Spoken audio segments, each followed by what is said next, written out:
Diamondbacks.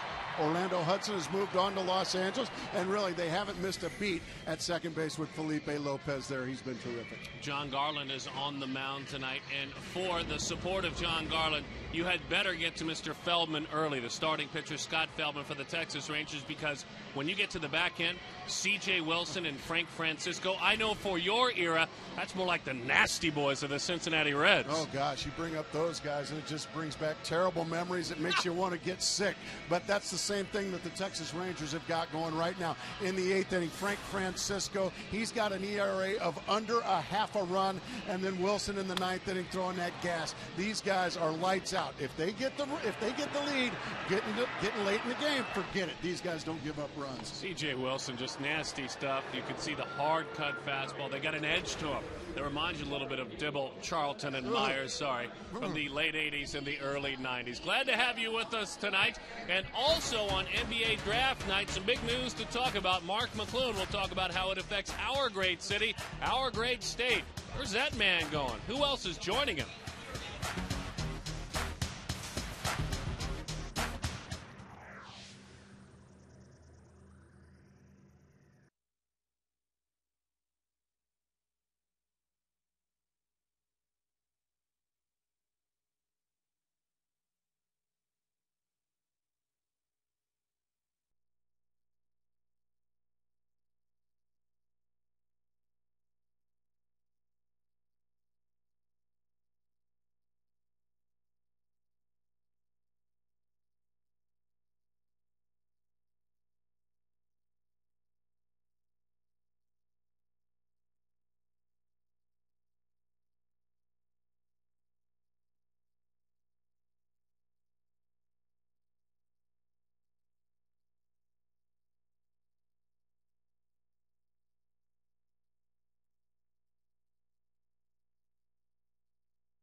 Round pick in 2010. The Suns did make their first selection of the draft this year in 2009 with a 14th overall pick. They took Earl Clark. Also, the Suns have 2 more picks in the second round. But stay tuned because the Suns aren't done and might not be done making trades. Our good friend Paul Coro over at azcentral.com reports that Stephen Curry, drafted number 7 by the Golden State Warriors, might end up a Phoenix Sun by Wednesday, and Amari Stoudemire could could be leaving Phoenix and going to Golden State. Also, Andres Biedrich, the big man for Golden State, could be coming here to the desert. We will see and certainly keep you updated tonight during the game. When we come back, the Diamondbacks trying to chase down a series win in the desert. It's been since late April since that happened. Darren Sutton and Mark Grace have the call, and it's next.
Boo.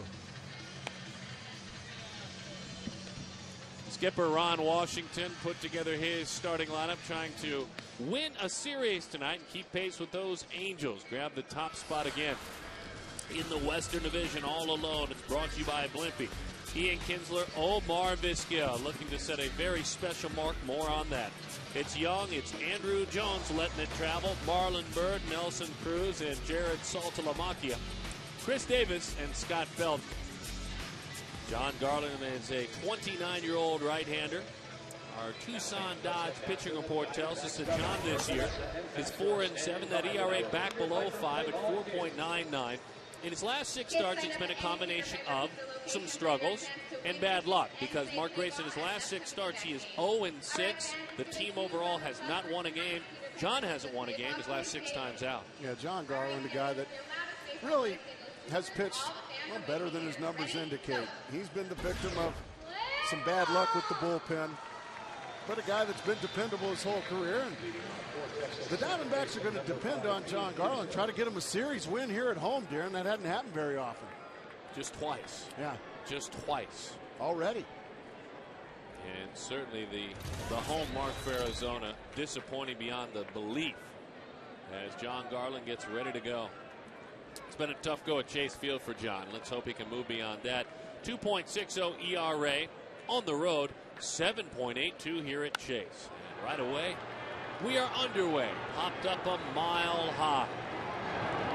Mark Reynolds is there as Omar Vizquel strides to the plate. Let's take a look at the defense. It's Byrnes, it's Parra, it's Upton, Ojeda, Drew, Lopez, and Reynolds. Behind home plate, Miguel Montero. Montero, the pride of Venezuela, as is Omar Vizquel. Born in Caracas, Venezuela in 1967. He is tied with Luis Ernesto Aparicio, who was born in Venezuela as well. The native Venezuelan born in Maracaibo. And he takes strike one. A special night for Vizquel. May turn out to be unforgettable, as he is tied with Louis. Most hits by a Venezuelan-born player in the history of the game. And it means an awful lot to him, Mark Grace. Well, he says it means as much to me as anything. I was going to say it should. Very proud of his his heritage and very proud of what he's done in the major leagues. Everybody thinks of this guy as a defensive player. He has been a great offensive player. Pops that one up. Is there going to be a fine play made? No, and that one bounced about a row back. You've seen about his entire career from one way, shape, or form. Your thoughts? Darren, even more so. I actually played against Omar when we were both in A-ball. I was playing in Peoria, Illinois, and he was playing in Wausau, Wisconsin. He was a right-handed hitting shortstop. Next thing you know, I see him in the big leagues a few years later, and he's a switch hitter and a pretty darn good one. One hit in his last 11 at bats. I would imagine pressing a little bit. Omar Vizquel dumps it into right field.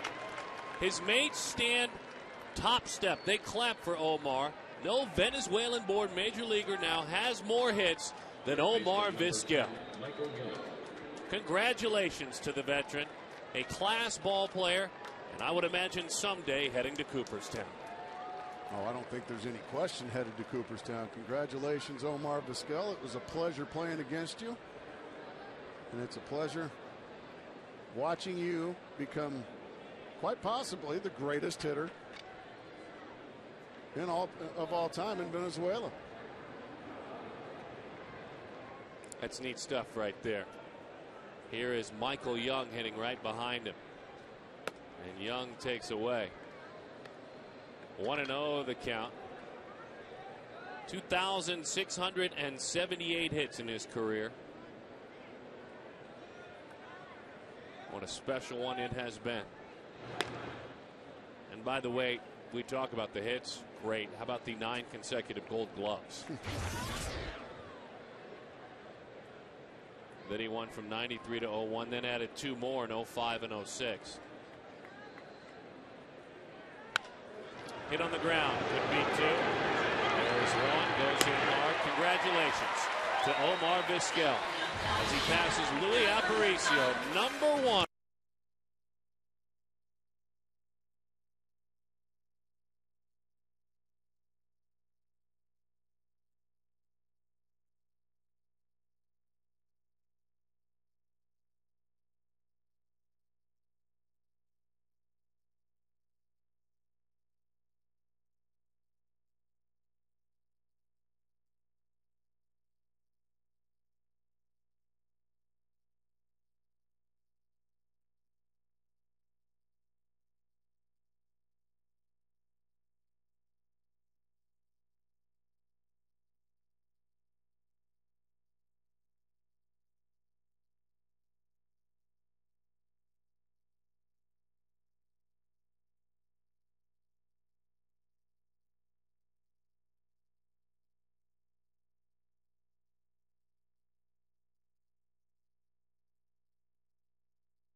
Boy, what a special group that he now is the leader.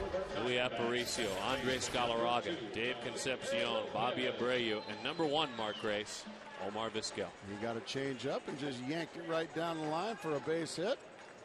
You can tell how much respect he has in that dugout, and you can tell just how happy that makes him. There it is. He'll have a special place in his life. By the way, today we are broadcasting on AFN, the American Forces Network.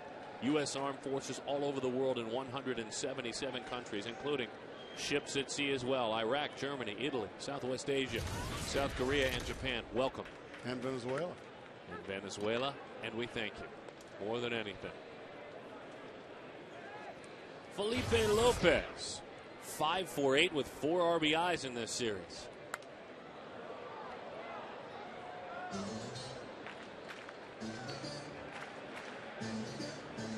What a great moment. What a great pickup to tutor Elvis Andrus. to see your young 20-year-old watch that occur out there in front of him. And for him to realize how far he has to go to even be mentioned in the same book, even in the same paragraph as that man. What a great idea for the Texas Rangers. Just a consummate pro as that one's fouled off. Feldman throwing some cut fastballs to Felipe Lopez. There's Elvis Andrus. You're right, there's not many better tutors. 1-2 the count. That one dives down and away to Lopez. We're talking about Felipe and the run he has been on since the end of summer last year. As he spoils that one into the seats it goes. And the count 2-2.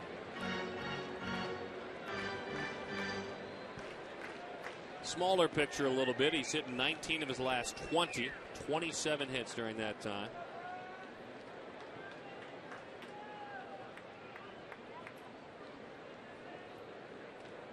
Scott Wayne Feldman is on the mound, 26-year-old right-hander. 5-2 with an ERA, just a tick over 4. As Lopez lifts that one to the left field. Andrew Jones, speaking of gold gloves, he makes the play out there. Let's take a look at the entire starting lineup. It's Lopez, it's Drew, then it's Upton, Reynolds, Parra, Miggy, Eric Byrnes, Augie Ojeda, John Garland. Southwest Airlines sponsors the starting lineup. And again, a reminder about Scott Feldman. Pitches to contact, not many walks, not many strikeouts. Cut fastballs, hangs around 90 miles an hour. Big old boy.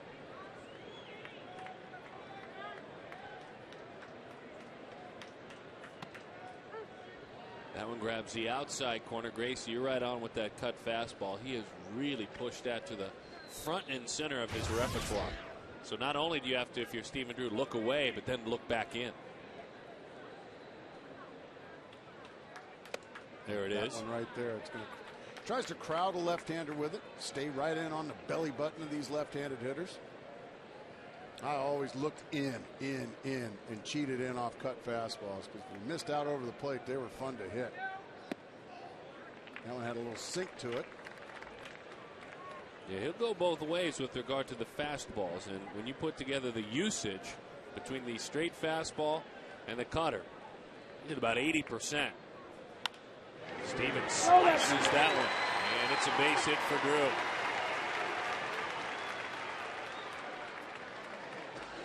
So Steven now 5 for 9 in this series. Another cut fastball in on the hands. Steven fights it off. Even though that pitch didn't get to where Feldman wanted it, it still got in on Stephen Drew enough. But the quick hands and quick hips of Stephen Drew just flipped it out to left field. And now Justin Upton, hitting .308 here in the month of June after hitting .373 in the month of May.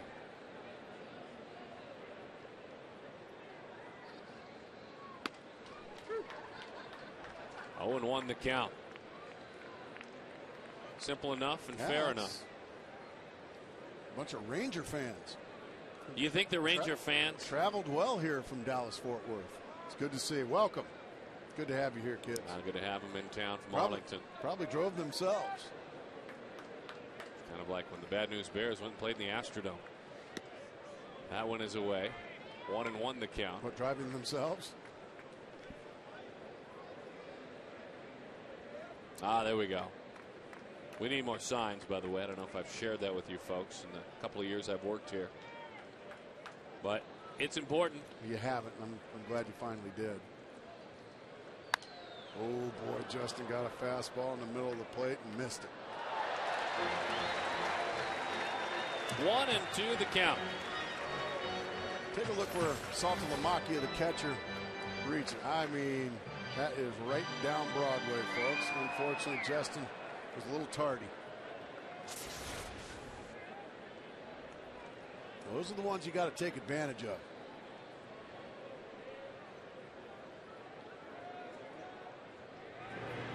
Just in case, worried about Stephen Drew. has 1 stolen base this year. Battled hamstring injuries. Feldman does a good enough job keeping base runners close. 38 stolen bases against. 12 thrown out, about 24% when he is on the mound. Just a tick below league average. In on the hands, good pitch. There's one. Wait till they turn it over. Vizquel, though, doing a fine job turning and getting the lead runner, the veteran Omar Vizquel. And here is the defense. Jones, Bird, and Cruz. Young, Vizquel with Kinsler, and then Chris Davis at first. Jared Saltalamacchia catches. Almost ended up turning that. Kinsler, a nice turn there after Omar niftily made the flip to second base.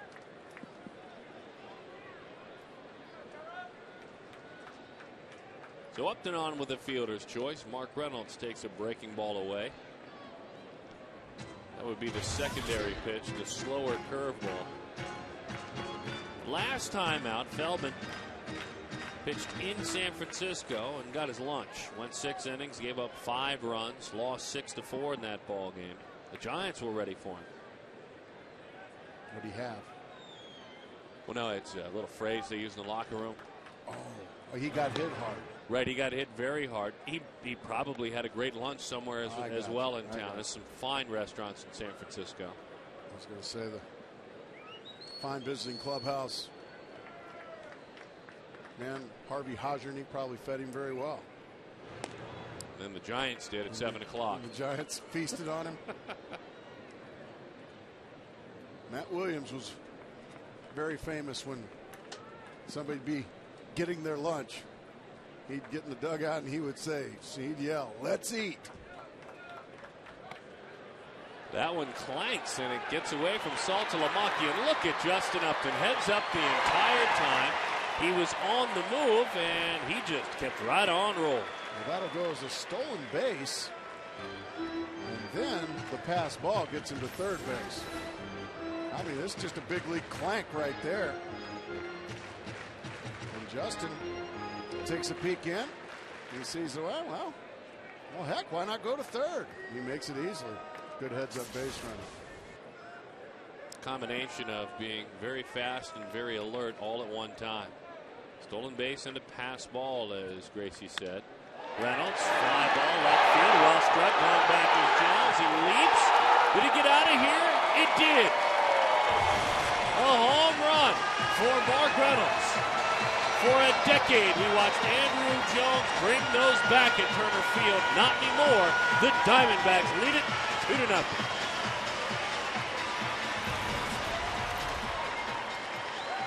I thought he might have made the catch, Darren Sutton. It's a hanging breaking ball.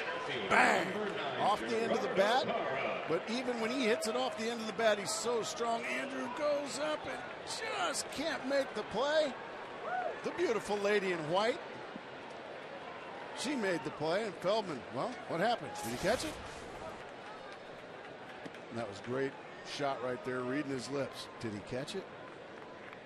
No, he didn't. Well, that is an empty question to ask. It's a good-looking souvenir right there as Parra shoots that one into the seats. So Arizona leads it 2-0. Mark Reynolds, that is his 20th home run of the season. RBIs 50 and 51 as well for Mark Reynolds. Even when he doesn't get all of a ball, he still can hit home runs, Darren. You bet. Let's eat.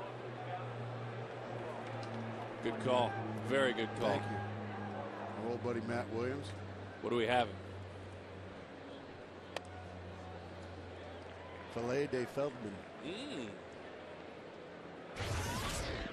One of the great features when you come to the ball yard, you get yourself a home run. You can take it to an employee, a staff member here at the ballpark in your area, and you get it returned autographed. That is a great thing that they do here. I agree. I remember the very first one I ever hit here, Darren. Brought it to him. That was chopped. What do you got, Omar? What do you got, Omar? Yeah, gets his fellow young countryman. But we'll tell that home run story when we come back. Sounds pretty good. Andrew Jones, 5 years ago, this is an out.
And his 20th home run of the season.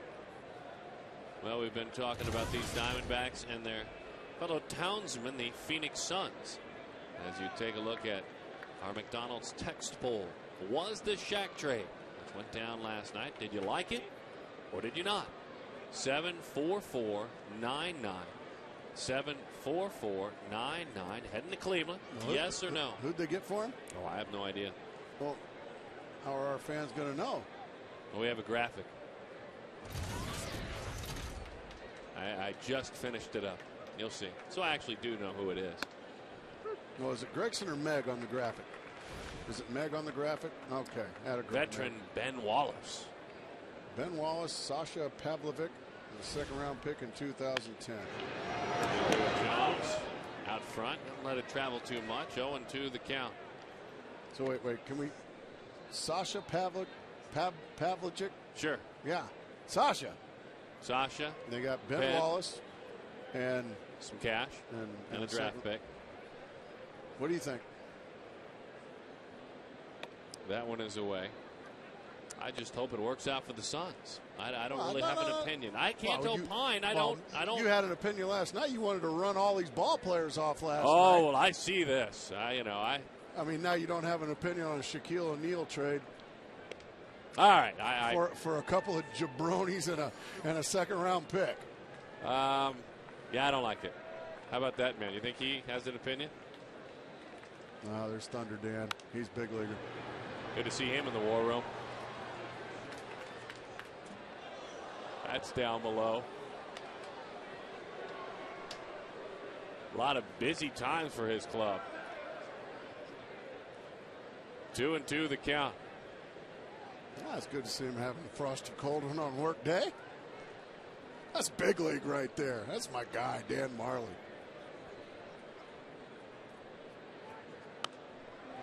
A mile high, fouls it back up over his head. 2-2 the count.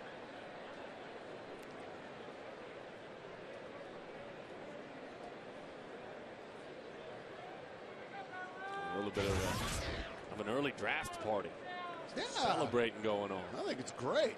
I have an idea, too, by the way. What do you got? The 2-2. That one is away. Our Brown & Brown, Arrowhead, and Superstition Spring Chevy dealers, key to the game, make mine a triple. Well, yeah. Of course, Thunder Dan's down there in the war room having a frosty cold one. Well, why wouldn't we make it a triple? But Dan, you sure it's only 7 o'clock? I told you, my friend, make mine a triple as Andrew pulls that one again. And usually we do that when we're on the road. I mean, we're at home. Oh, you're misunderstanding, I think. I think you're misunderstanding. Oh, no. I'll be glad. Please, make mine a triple. No. I think you were getting a little bit ahead. We're already moved to the post game. Oh, okay. What are we talking about then? A triple. Triple meaning 3, not.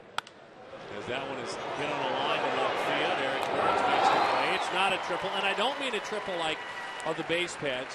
A triple there. I don't mean hitting and running all the way to third. What I mean is, Mark Grace, only 2 series wins this year. Only 2, or in the lingo we're using, only 2 shots. Oh, make mine a triple. Here at home. Yeah, win another series. I got you. 2 is not acceptable. Not a double. I need a triple. I thought you were going a little Billy Martin on us up here. Did you now? I was maybe wishful thinking. Hit on the ground, out to short. Stephen Drew erases Marlon Byrd. Make mine a triple. I like that. That's very big league. Number 17, Nelson Cruz. I thought you'd like it. I thought I'd surprise you with it. Turns out I did. I was still in shock.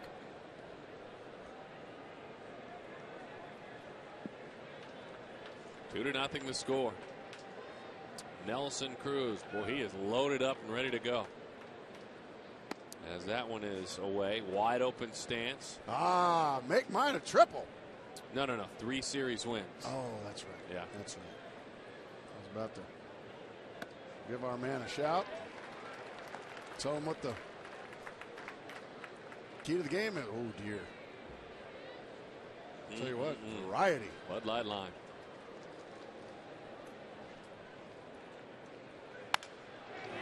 Lifted in the left center field. Eric Byrnes is there.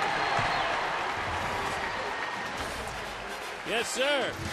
1, 2, 3. That means make mine a triple. I'll take a triple as well.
Back at the ballpark, 2-0 will score. Sanderson Ford and Fox Sports Arizona have selected our kidcaster for this Sunday. It's Fabian Ardaya, 12-year-old young man. As always, we'd like to have you join us, become a kidcaster. Log on to kidcaster.com for all of the information. That's who Gracie and I selected from all the submissions. Fabian did a great job. Yeah, it was fun going through all those.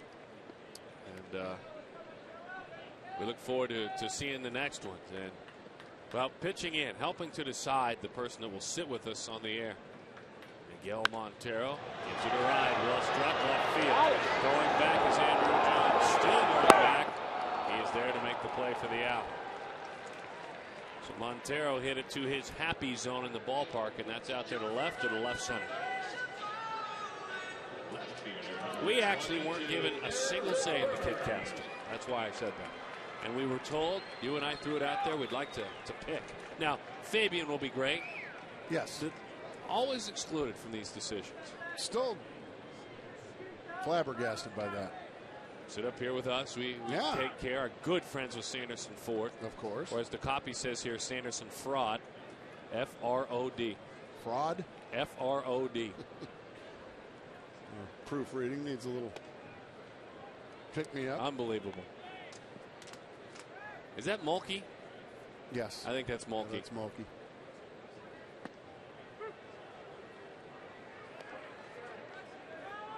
One and one the count. No, we're excited for Fabian. Just love to, see the video before. Look out, Mark Grace. Here it comes. Oh my goodness! Do you see that over there? That is Steve Gilbert. That is a terrible play. A pitiful effort. Fine writer for MLB.com. Oh my goodness! Now we got to get a picture of Steve. Oh, look out. Ouch. We may show Steve later because right now we have to talk about Eric Byrnes. And that one got him good. That one got him real good. Goodness gracious.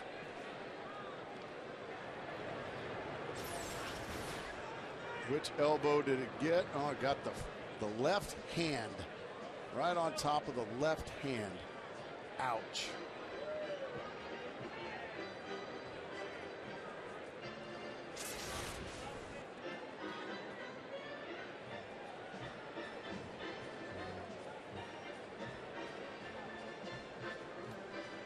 So they're out to check on it.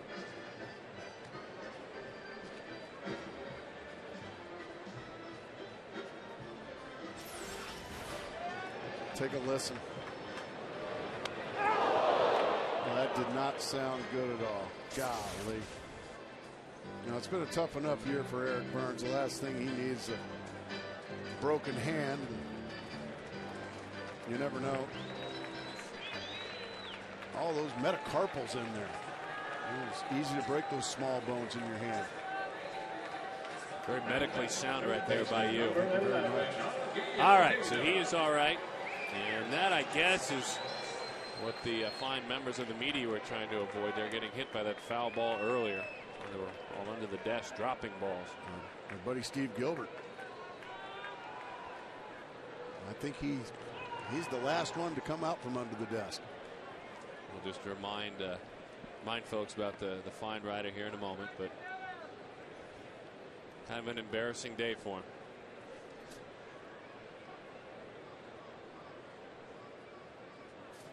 Augie takes a strike. Oh boy. Yeah, there's Steve. Good man. Really good rider.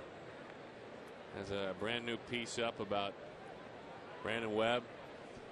Uh-oh. Getting out of there. Must be thinking a foul ball's coming. Well, that's tough. Steve actually just did post when he came back out from under his desk. And you got to give him credit that Brandon Webb will now visit 3 specialists trying to seek opinions regarding his shoulder. As that one is lined up over the dugout. A fan who brought their glove made a play. I mean, right up over the dugout. How about that? Great play. We got Marley and Steve Nash here tonight. That was great. Just get the support from the other team. Yeah, I don't think that's the real Steve Nash. You mean he wouldn't come here in his uniform like that? No, but that would be cool if Dan did. Wore one of his old unis.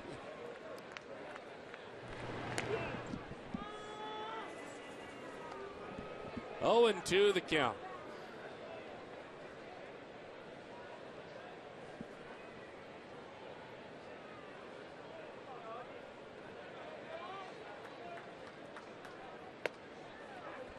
One and 2.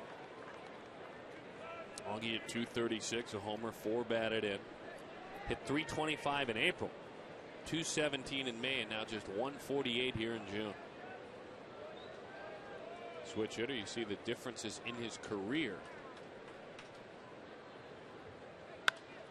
It's that one on the ground, Omar Vizquel. Byrnes making sure they wouldn't turn it. I don't think Kinsler had a chance. Vizquel continuing to hold down his part of the deal. And so Augie reaches on a fielder's choice, and here is John Garland. Omar has to go to his right just so quickly. Kinsler, had he gotten rid of it a little quicker, I think he may have been able to turn it, but Eric Byrnes hard slide gets John Garland up to the plate.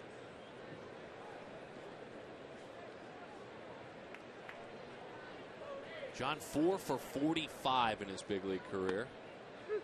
One of the 4 a home run back in 2006 in interleague play.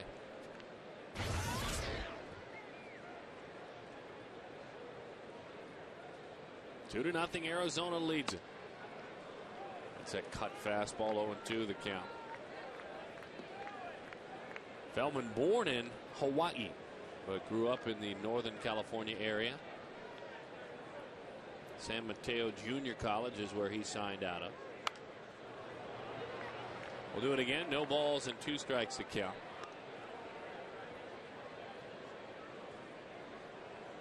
And as Gracie said, a big boy, 6'5", 210 pounds.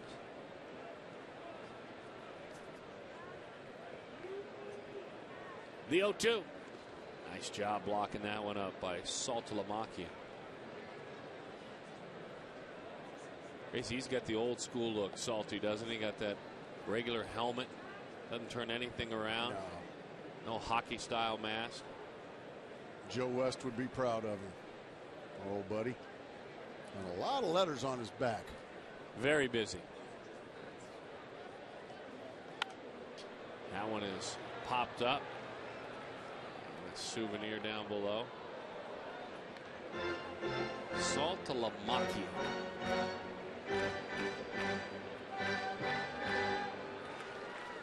Well done here in house, fitting it on the starting lineup. 1 ball, 2 strikes, 2 outs. Felipe Lopez waits on deck. Outside, 2-2 the count. A couple of years ago, Feldman had to sit out a few games. He hit Adam Kennedy in 2006, but earlier, Kevin Gregg and Brendan Donnelly had hit members of the Rangers, and it was on. Big bench clearing brawl between the Rangers and the Angels. Oh, boys will be boys. That's big league. The Angels are coming this weekend too.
Glad to have you back at the ballpark. Time now to take a look at our Kevin Woodstain's legendary performance.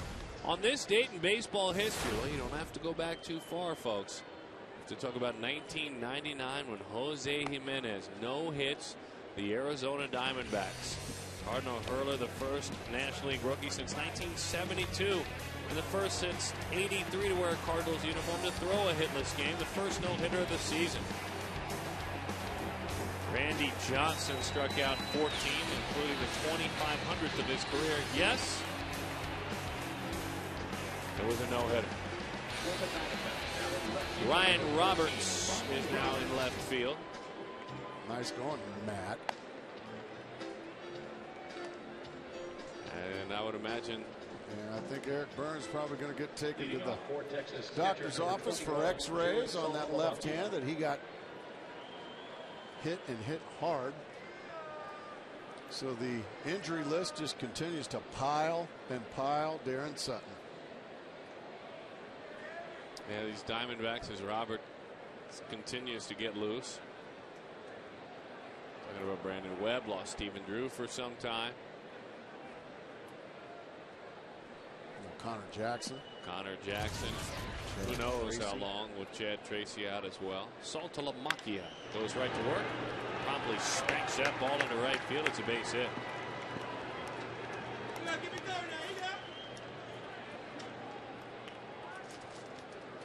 First baseman number 19, Chris Davis. Here's Chris Davis. 196, 13 homers, 28 RBIs, and he battles that strikeout bug. He battles it hard, but when he makes contact, it tends to go really, really far. Last 8 games, 2 for his last 23 with 10 strikeouts. Good fastball there on the outside corner to starting for John Garland. So from what we're learning about Davis over the last few days, Mark Grace, does he have that puncher's chance? Or not quite as much as Mark Reynolds? Not quite as much as Mark Reynolds, just because Mark Reynolds is hitting about 80 points higher than him. He's hit a few more home runs, 20 versus 13. I think Mark Reynolds gets a few more looks. 225 at bats for Davis. That's starting to be a legitimate 196. And Chris Young can speak to that. Struggles he had right around that number for a good portion of the season. He broke his bat. They were really playing in the cold. Didn't matter though. First chance out there just to get a base hit back in for Roberts. So Davis, a little chip off the end of the bat, but he earns himself a base hit. A fastball running away to the outside corner. Davis just catches it right off the end and breaks his bat, but ends up being a nice piece of hitting.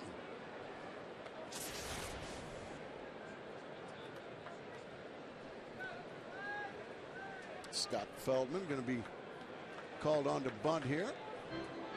They don't do this very often in the American League. Bunt period, let alone a pitcher have to bunt.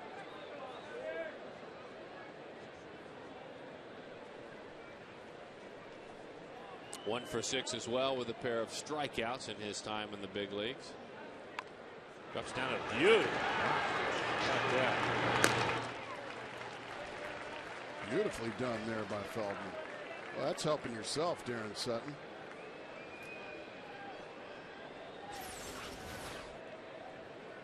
Gets the bat head out in front. Perfectly done.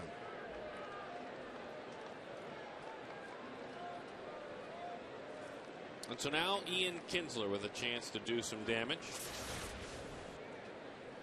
Out of Canyon Del Oro High School. Central Arizona Junior College, Arizona State, and then Mizzou. 18 home runs a year ago for Kinsler. He can hit. As he takes a pitch away. 1-0 the count. Omar Vizquel waits on deck. Earlier in the ball game, career hit number 2,678 for Vizquel. Number 1 all time in Venezuelan history for those that have played in the big leagues. Away, 2-0 the count. Kinsler not interesting in biting, is he? Not so far. Those are 2 pretty close pitches. They were balls, but a lot of times when you got a situation like this, Darren, second and third, only 1 out, the hitter becomes a little too aggressive trying to drive him in. Kinsler's doing a good job here, getting himself in a hitter's count. Laid off another close one. Garland just staying stubborn. And I gotta believe their team leader in home runs. He's got the green light here, wouldn't you think, Darren? Try to make it a 3-2 game. Be stunned if Garland throws anything besides a cut fastball away again.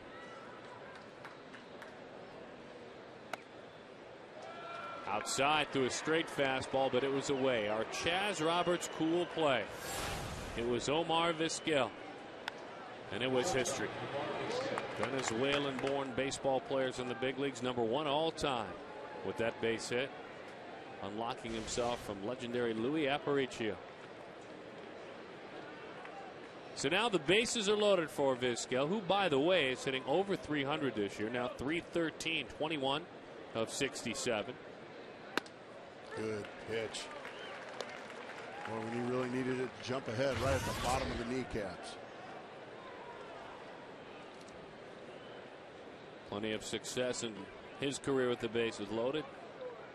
8 for 27 in his career against John Garland, about 275. Outside, 1-1 the count. Garland, of course, pitching nearly a decade in the American League. So he has seen Texas plenty. In his career against Texas, he has made 19 starts prior to tonight, 5-8 with a 6.39 ERA.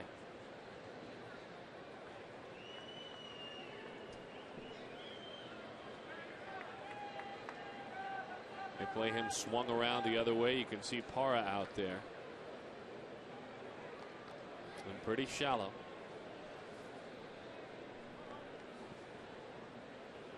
Two great arms in center and right. Ball 2. And just an okay arm in left and Ryan Roberts. For those that have played their primary position at shortstop throughout their career, Vizquel #5 in the history of the game in total hits, behind Ripken, Yount, Honus Wagner, and Luke Appling. Bouncing ball, running bobbles. Everybody's safe, and the score is 2-1. An error, first baseman Mark Reynolds. Boy, that was a double play all the way. If Mark Reynolds can come up with it, instead, right through the wickets it goes, and everybody's safe. He'll have a choice there whether to go to second with it or home. Instead, it gets through the wickets, and everybody's safe.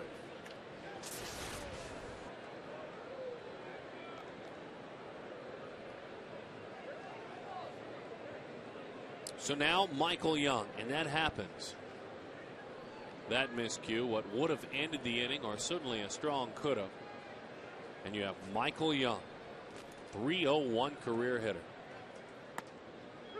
And he takes a strike over the outside, 0-1 the count. It looked like Mark just got ahead of himself. He was already trying to turn the double play before he caught the baseball. The great John Wooden, the Wizard of Westwood, always said, be quick, but don't hurry. Unfortunately, Mark Reynolds, he hurried that play and it cost him. Outside, 1-1 the count. And now Miguel Montero out to talk about it, make sure that there's no frustration there for John Garland.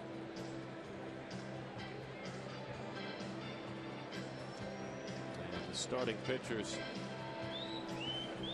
have compassion for one another, but not only was that an error that's behind Garland, that's an error behind the Diamondbacks. That is a team error. I mean, it is not for one pitcher, it's for 25 guys. Of course.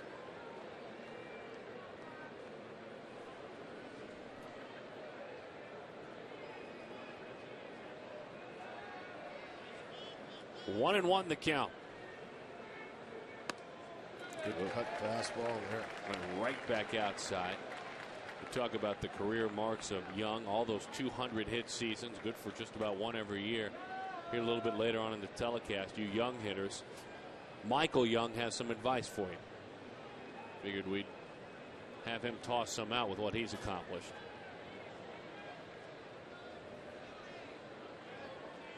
Bases are loaded right now, though. His plate is full. He, as you said earlier, wants to eat, like Matt Williams used to say. He's saying, let's eat.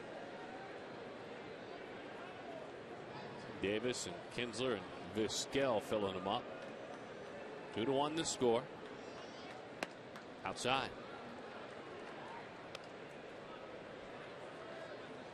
Andrew Jones waits on deck.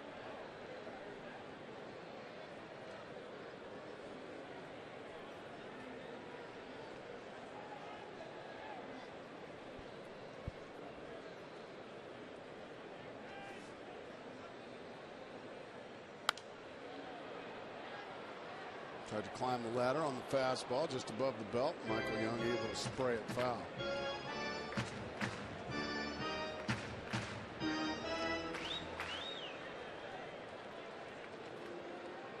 Second base. And then Alex Rodriguez left. Then he became a shortstop and a Gold Glover. Then Elvis Andrus was on the scene, so he moved to third.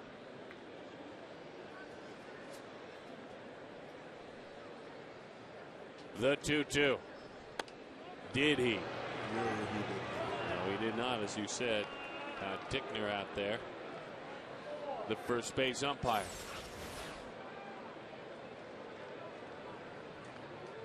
Nope, he checked it. Action pitch here. Something's going to have to happen here, Darren Sutton. First of all, it needs to be a strike, and we're hoping it's hit at somebody. It wasn't a strike. 2-2. A bases loaded walk to Michael Young.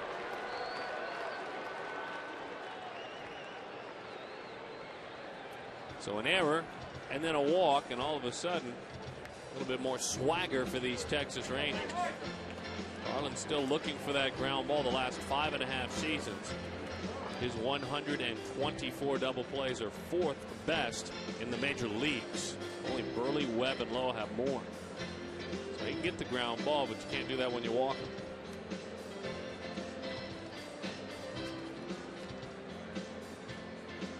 Hey, don't forget about Friday fireworks. Be sure to get tickets to this week's Friday fireworks game at Chase Field. The D-backs are taking on the Angels at 6:40.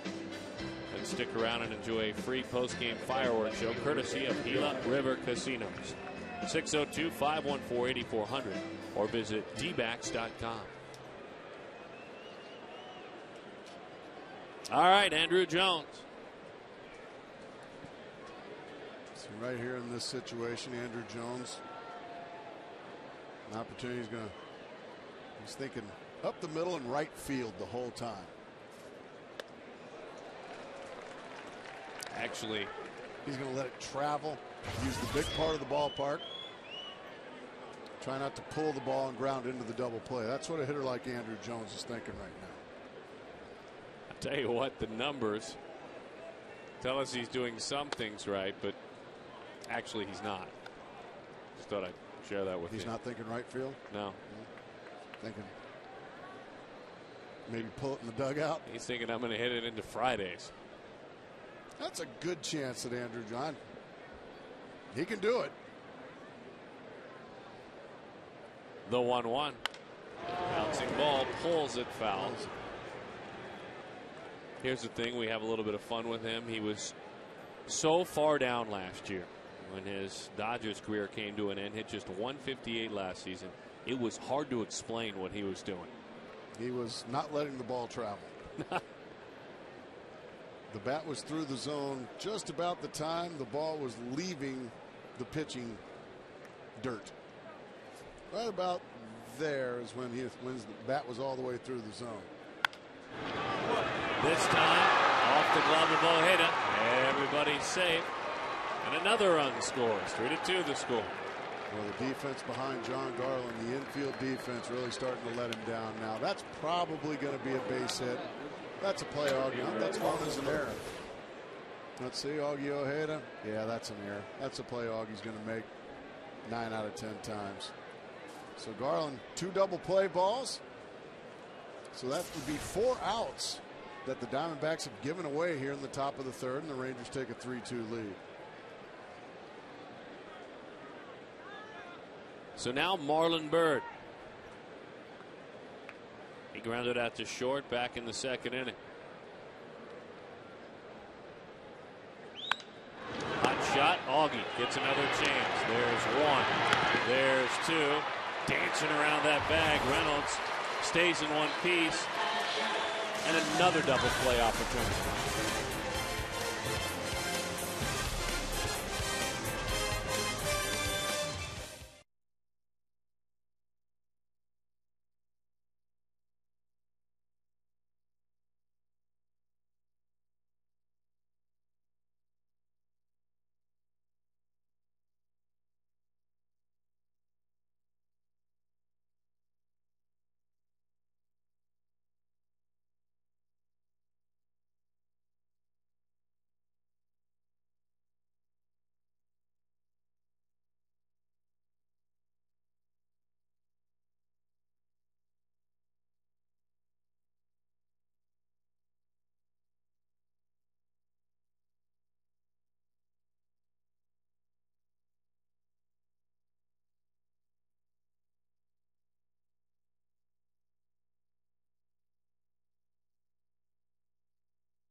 3 Power Chevy dealers in the valley. Power Arrowhead, Brown and Brown, and Power Chevy Superstition Springs. And by Triple Hops Brewed Miller Lite.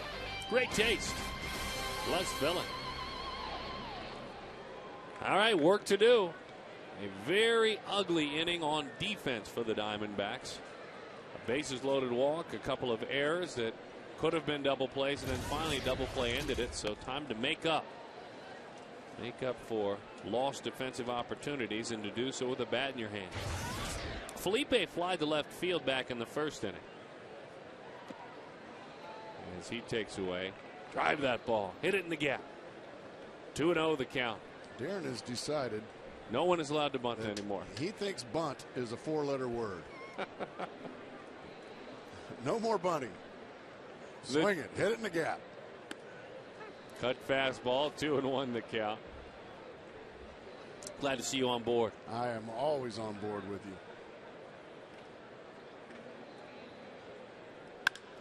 Felipe drives it to center field. Right there to make the play on the line drive is Marlon Byrd. So now Stephen Drew.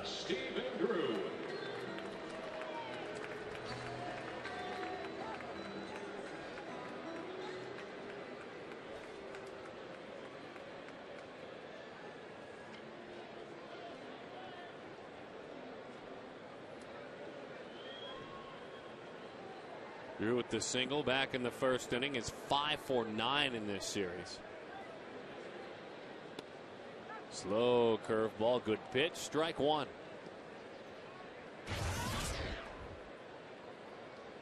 The new look Texas Rangers, not the bashers that play in the heat of Arlington, Texas from years gone by. These are Nolan Ryan and Ron Washington's Texas Rangers that you better make the plays defensively. And pitchers. Yeah, they don't have 8 DHs out there behind the pitcher. Stephen Drew, fly ball left field. As a matter of fact, Michael Young has been there through a couple of regimes, and he explains this year why defense and pitching, they now matter in Arlington.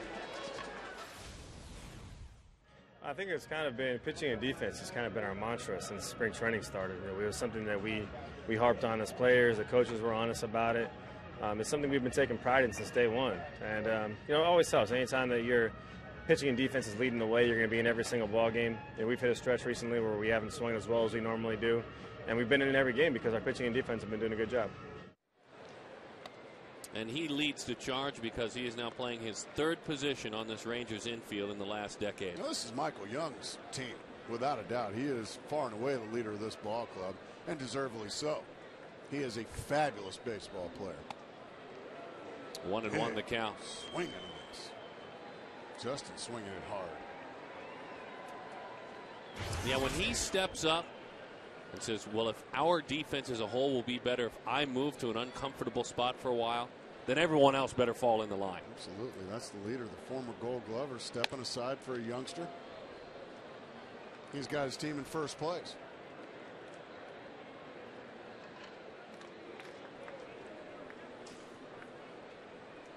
Playing next to Omar Vizquel tonight. The 2-1. Outside, 3-1 the count to Justin Upton. Mark Reynolds waits on deck. Justin reached on a fielder's choice back in the first inning. Stole a base, moved up on a pass ball, but then Mark Reynolds homered right behind him. Good pitch, 3-2.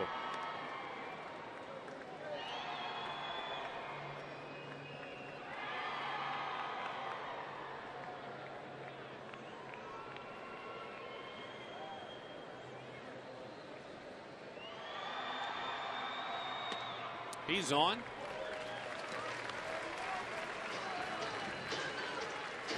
Back in the first inning, Mark Reynolds got just enough of a pitch that sailed up and over Andrew Jones's head as he made a jump for it.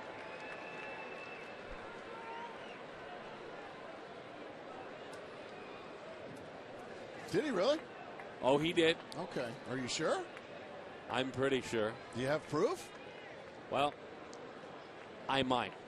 I'm speaking with some people. I have my people reaching out to, well, the best room in the house, tape room. as that one is away.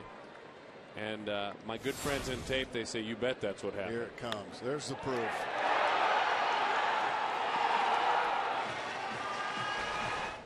Great effort by Andrew Jones, but a 2-run homer.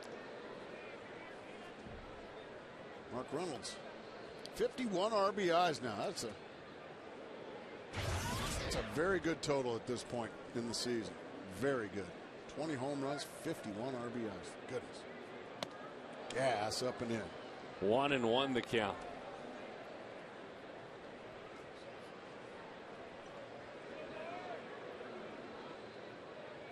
That is just stunning, though, to watch Andrew Jones defensively. Offensively, we talked about the struggles last year. Look, I'm not expecting anyone to make an over-the-wall play. I'm not going to say that anyone is expected to, but what a change in who he is as a baseball player.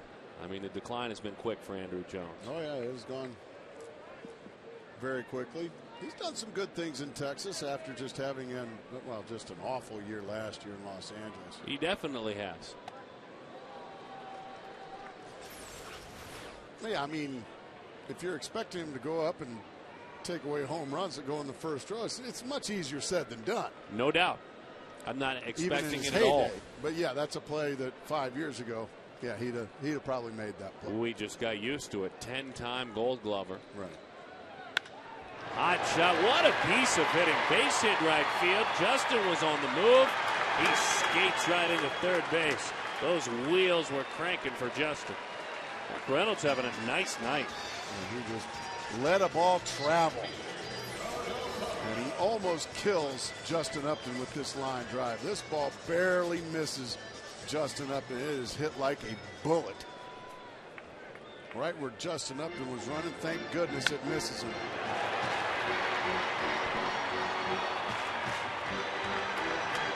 You saw just how close that ball was. Saw a little 2-out noise made here by the middle of the Diamondback order. Upton, a 2-out walk. Reynolds, a ringing base hit. Now Gerardo Parra, who's been very good in these situations. He gives that one a ride. Deep right center field. Going back on his bird. Still going, but he's there. So Arizona comes up empty. Gerardo nearly drove in a pair.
In your TV set, and this, folks, is a good one. I am told, Mark Grace, you will love this Affleck trivia question. Probably will. Affleck! Name the top 3 percentage vote getters in the Hall of Fame. Huh? Top 3 percentage vote getters in the Hall of Fame. They received 99% of the votes, or 88%. The top 3 highest to be elected to the Hall of Fame, like Nolan Ryan. There's a good example.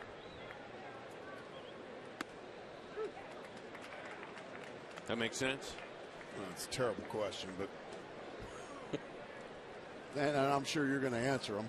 I knew that about Nolan. Otherwise, I don't know the rest. I encourage you to play along, though. I'd like to encourage you. Me? I would imagine Babe Ruth. What moron didn't vote for Babe Ruth? I mean, are you kidding me? Never has there been a unanimous selection. Well, I know that. That means I really want to know who the moron is or morons that didn't vote for Babe Ruth. Babe Ruth, if you look at the just pure numbers, right, by far the greatest baseball player who ever lived. Okay. Ever. Baseball player. Because he was just as good a pitcher. He was just as dominant a pitcher as he was a hitter. So I'm done with this question. You don't like it, do you? Nope, it's a terrible question. Are you sure? Yep. Congratulations, Nolan Ryan. See, you got one. Nolan Ryan. Nice job, Gracie. 2-2 the count to Nelson Cruz. Proud of you. Well, I'll say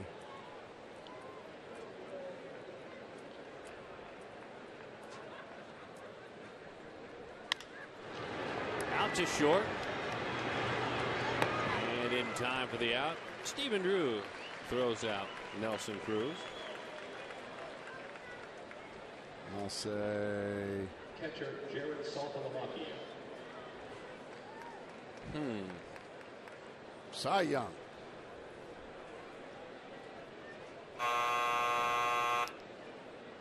Oh, those 100 more wins, those 500 some odd wins didn't get voted into the Hall of Fame.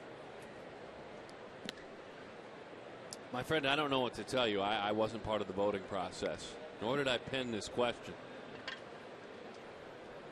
Okay, then what was the percentage that Cy Young got? Let's see if we can find that here. I have to open up my computer and go to any baseball websites. Cy Young. He was elected 1937, receiving 76% of the votes. 76% of the votes for Hal Newhouser. The only pitcher to ever win back-to-back MVPs. And these morons didn't vote for him. Well, seems, folks, we've struck a nerve. 2-1 the count. That one is rolled foul. Kind of makes me wonder.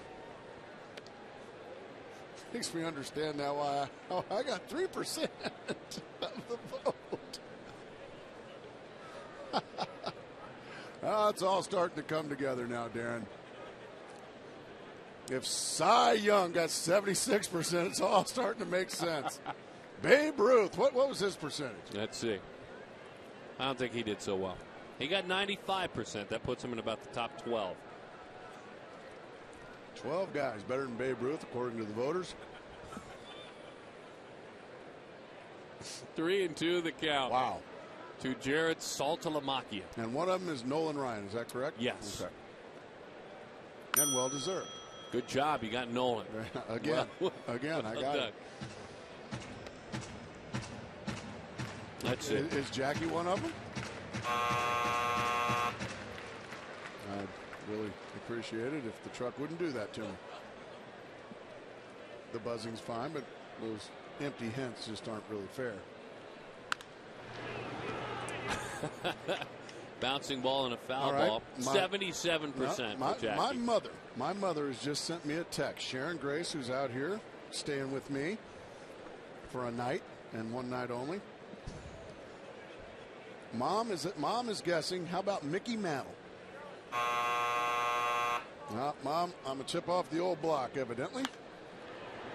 But that is a great guess, Mom, and so, there's a bunch of morons that didn't vote for him as well. There's about 25 ahead of Mickey Mantle, and 25 guys ahead of Mickey. 88%. At 88%. 88%. Okay, how about George Brett? You're getting much warmer. You are getting much, much warmer now. This is getting ridiculous. 3-2 the count to Jared Saltalamacchia. Something tells me that Tom Seaver's one of them. Oh, Mark Grace. Okay. I'd say it just.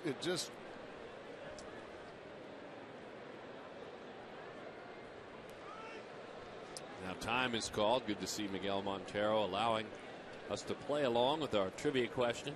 Well, the greatest pitcher of all time, the greatest all-around player of all time. I'm going to guess the greatest hitter of all time, and that would be Ty Cobb. Yeah, that's only fitting. That's only fitting. Yeah.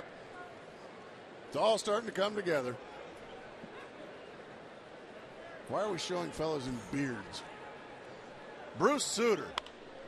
Saltalamacchia hits that one into center field. An easy chance out there for Parra. And there is two-way. I'm told those gentlemen actually watched Ty Cobb play. Oh, I thought it was like for Bruce Sutter, who just got in, because he wore a beard.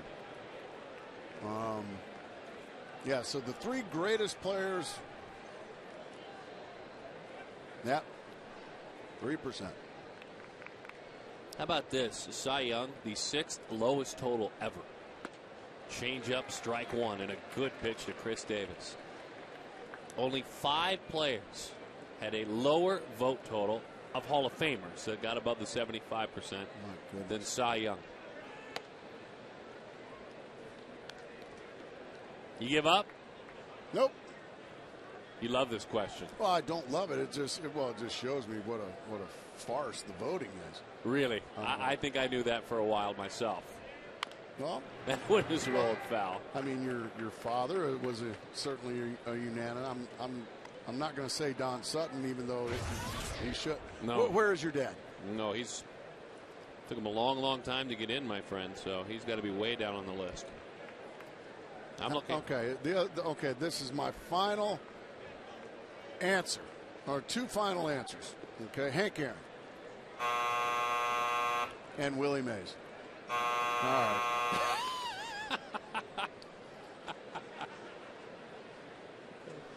And my mother is watching with my 2 sons, Jackson and Preston. And Jackson and Preston, I apologize for the Hall of Fame writers, and but I love you guys. Do what Grandma says, okay? Count is full to Davis. And Dad's a little frustrated up here with the Hall of Fame voting, but it's okay. The greatest players of all time, they didn't get votes. Willie Mays, he's not on there, huh? The 3-2 pitch. He wasn't any good. That one is belted into left center field. Racing. Still going as Parra. My goodness, were they playing him to pull. That ball hung up forever and a day, and Chris Davis has a double, a single and a double in this game. Well, Parra must have been playing to pull, and Roberts not playing to pull, because this ball's really not hit all that well. It's off the end of the bat, and it has got a mile of hang time. But between the 2 outfielders and John Garland going to have to pitch around some more stuff.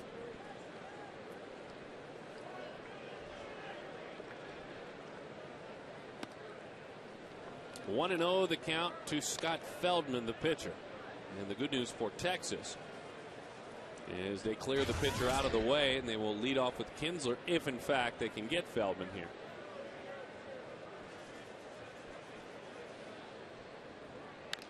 Fouled off at home plate. That looks pretty hitterish right there, Darren Sutton.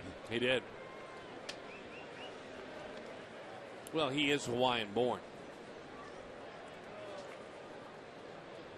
1-1. It'd be great if we were surfing. So I throw that out there. Maybe deep sea fishing. A chopper up and over the head. Here comes Stephen Drew. He fields, he fires, and he got him. When we come back, the answer, the final one to our Aflac trivia question.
Diamondbacks 3-2, and the injury bug has bitten the Arizona Diamondbacks once again. If you were with us earlier, you saw Eric Byrnes hit on the hand. He's gone up for x-rays. The result, the prognosis is a left hand fracture. He will have surgery. He is out 4 to 8 weeks. Byrnes went into the dugout and sat with trainer Ken Crenshaw for quite a while working on the hand. Byrnes actually went out to warm up in the top of the next inning, but was unable to go, went up, had the x-rays, and again, a left hand fracture. He is out 4 to 8 weeks. Just another one on the list of Diamondbacks that have been hurt this season, guys.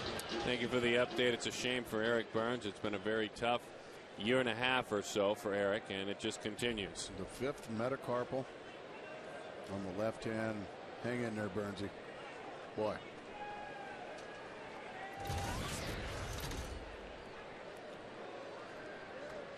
So Miguel Montero, followed by Ryan Roberts.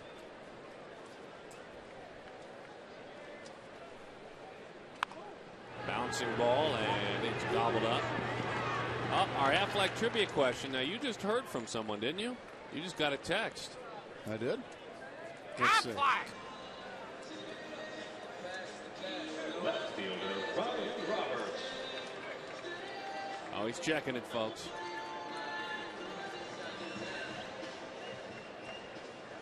Well, it's the great writer. It's Tracy Ringolsby. Oh, he's a Hall of Fame voter. He probably offended him. Yeah, well, he should be offended. Or he shouldn't be. But anyway, he gave me the answer. And the answer is the great Cal Ripken. Oh, all right. Tracy, well done. Good to have you on board. Thank you very much, Trey. Wow. Tom Seaver more than anybody else. Yeah. Cy wasn't very good. Or Ty. Down there at the bottom. Names are too short. Good point. 0-2 the count to Ryan Roberts. Well, good to have Tracy checking in. He's a friend of the show. Thank you, Tracy. Hit on a line right to the shortstop, Omar Vizquel. Hey, don't forget, by the way, $390,000 on the line. Steve Chapman is the contestant for our Gila River Casinos hit and win sign in the 4th inning. A lucky fan watching has a chance to win it. It is Steve. It increases by $10,000 each and every time. And we have a couple more chances here. Visit dbacks.com/hit and win. Think Augie's going to get it? 1-0. He can homer. I remember a couple of years ago he homered in Baltimore. Hit one out. He's got a homer this year, too. He's homered this year as well. If not, John Garland has a home run. He's on deck. Augie's going to have to get on base. I understand. I really believe that Augie will get on without a Gila River home run. And if he gets on, we'll have to say our friendly little chant. He's not going to get on. Boy, that was a quick inning. Let's see, we had a hit and win sign and a trivia question. And it was over. And that was it.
3-2, Texas on top of Arizona. Let's see what's going on at the pool. Sponsored by our good friends with Ride Now Power Sports. The Pool Cam, a great spot, great partners. And we know at home this summer you're using sunshine to heat your pool. As we take a look up top, we are hoping that you have installed solar panels on the roof of your home, if you're able. Our 8BS rooftop solar cam. Go green this summer.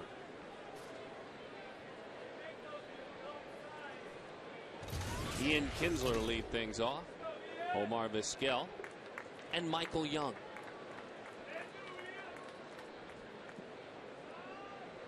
Kinsler walked and scored back in the third inning. As that one sails in, 1-0 the count.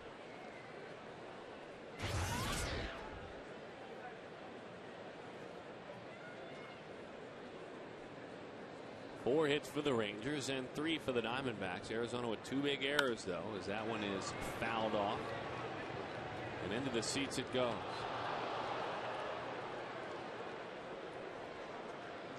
Dropped down below by a fan over there. Frustrating moment for that fan.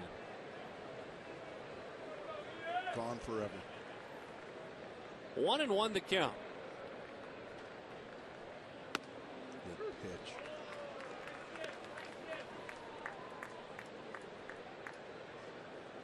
.110 career victories for Garland.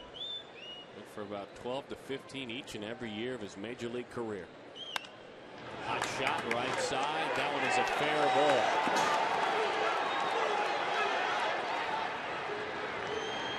Omar Vizquel with a chance to drive in a run earlier. Vizquel setting the Venezuelan-born record for hits by a major leaguer. The man who bats behind him, Michael Young, certainly appreciates what it was going to mean, now what it does mean. You know this is going to be a big night if he gets a hit because, you know, for all the things that Omar's accomplished, you know, playing in the World Series a couple times, winning all those Gold Gloves, and just being an incredible player for such a long time. You know, he says this is going to be the most important thing he accomplishes in his career. And to be the all-time hit leader of a country that's so passionate about baseball is definitely something that Omar should be proud of. And I think we're all happy that we're going to be there for him whenever he does get it. That was before today's game. Well, he did get it in his first at bat. Didn't take him long, did it? That was well said by Michael Young, wasn't it? No.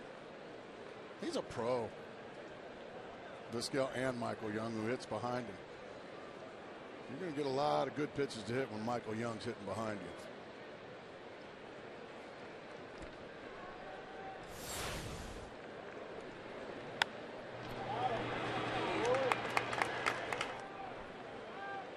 Teammates one after another and a smile, a bit of relief. Drops down a beautiful bunt. Are any of us surprised to throw? In time got it. A nice play, charging and firing there. Nice play by Mark Reynolds on the other end. You bet. But a great bunt. All the unselfishness. Third baseman, Michael Great Young. bunt. Augie comes in. Tough in between hop for Reynolds, and he makes the play.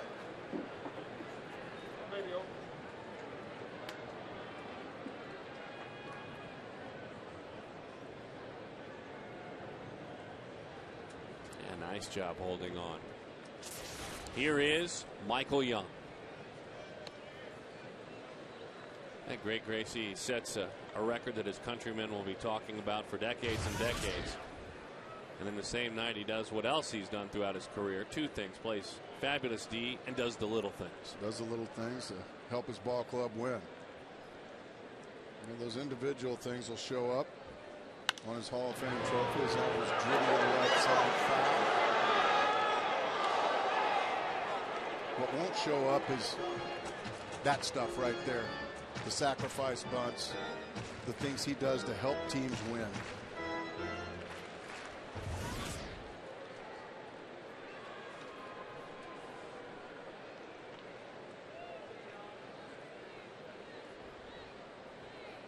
Young walked with the bases loaded in the third inning. 28 RBIs. As that one is away. 2-1 the count to Michael Young.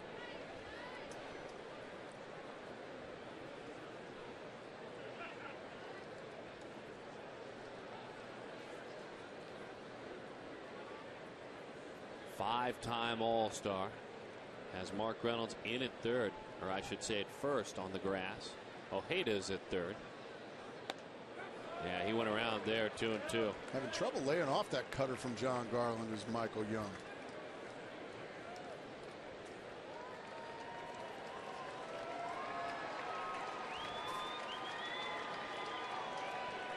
Two balls and two strikes.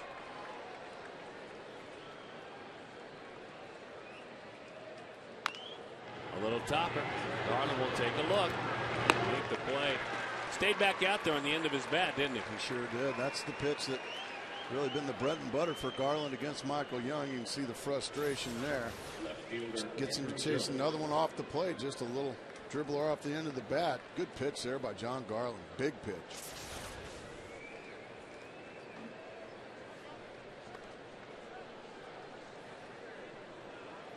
And so now Andrew Jones.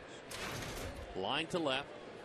Reached on an error by the third baseman, Augie Ojeda, that Augie reached out for, kind of ate him up a bit, but he'll tell you a play I should have made.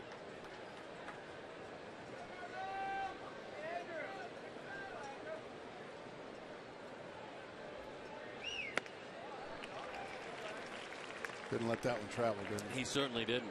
Speaking of travel, these Rangers will be traveling a little bit later than a lot of the other clubs. This is the only game left in Major League Baseball. Sure, the Ranger players and staff are happy about that. Well, that's the kind of message they send. Andrew Jones kills it. He said, I let it travel about 40 rows into left field. It's gone.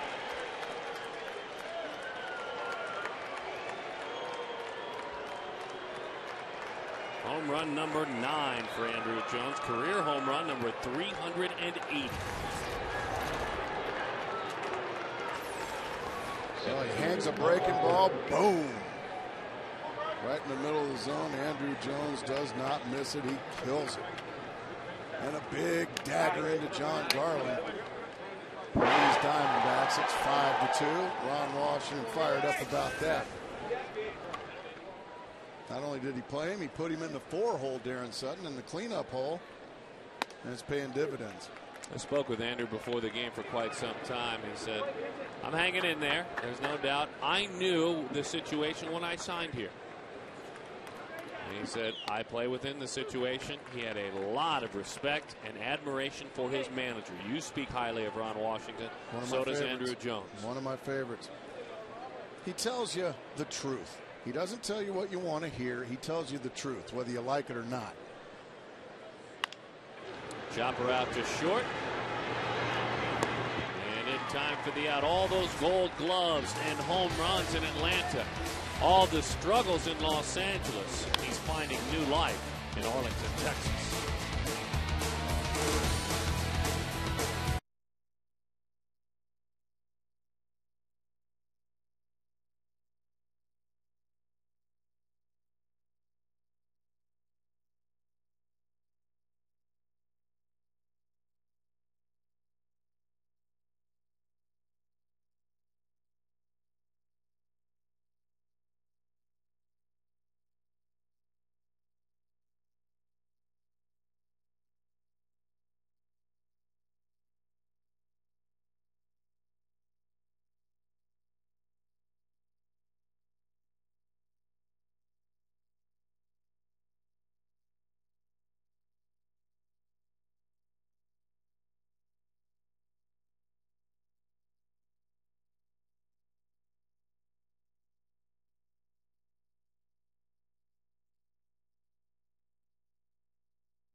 Yep.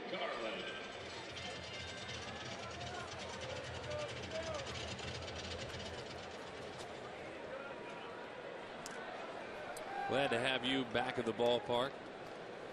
42 years young, having quite a night. Omar Vizquel, he and his Texas Rangers trying to win a series and to keep Arizona where they are with regard to series play, and that's just 2 series victories at home this year.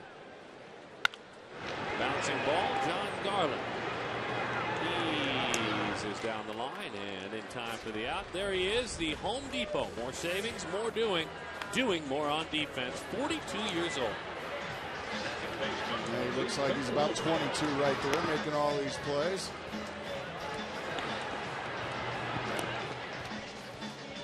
He can still do it, can't he, Darren? It's fun to watch.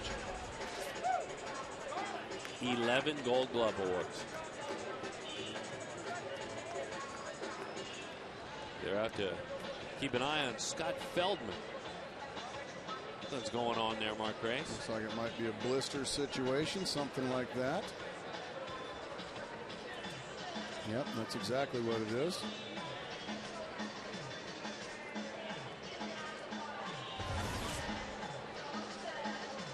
No, fingernail, he gonna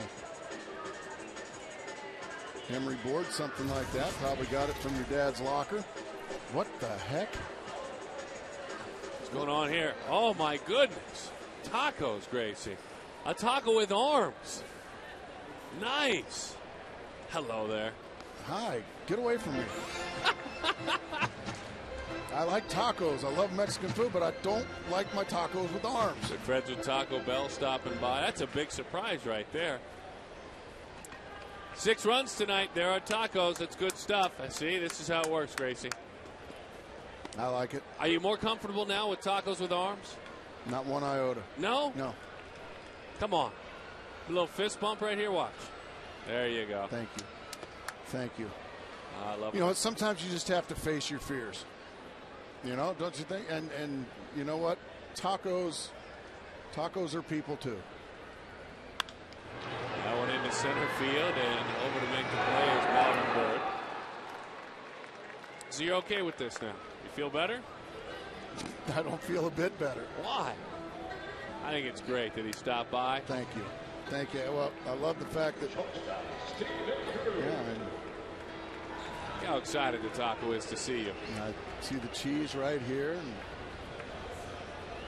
where's that Tabasco? Do we have any hot sauce? You like the fire sauce? Yes. You like the soft tacos, right? I like the crispy hard taco. Right there, then that's a crispy soft or a crispy taco. Yeah, okay. I got you. There we go. Now we're ready, Tabasco Gracie. sauce. This will make it a real taco. The 0-1 to Stephen Drew. That's a breaking ball.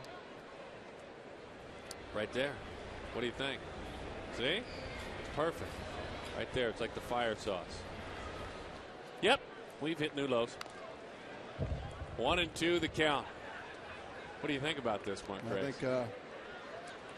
I'm getting a slightly more. I'm actually going to be able to sit down and he did bring free dinner for you. I mean, it's like 9 tacos in there. That's big league. The 1-2. That one is away. 2-2 the count. Good friends and partners with Taco Bell. Becoming better and better friends as Darren digs deep into the taco bag.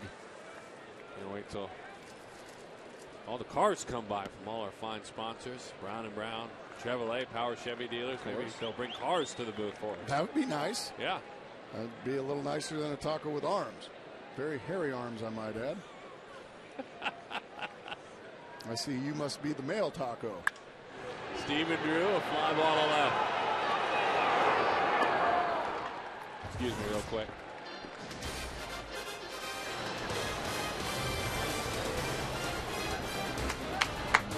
Oh, it's a new low.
partners with Taco Bell and apologize to everyone else.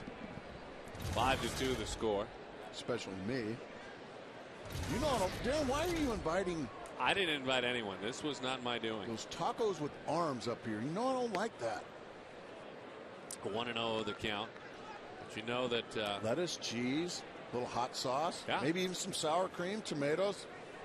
I don't like arms on my taco.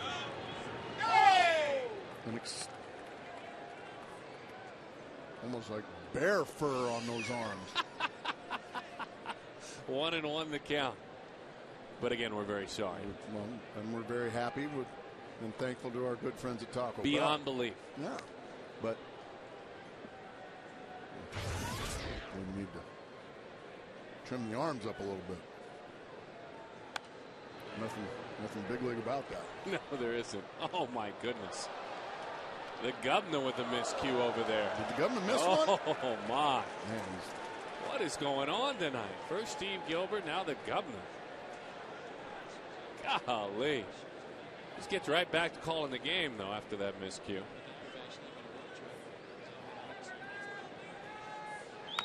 A topper, and it's a foul ball.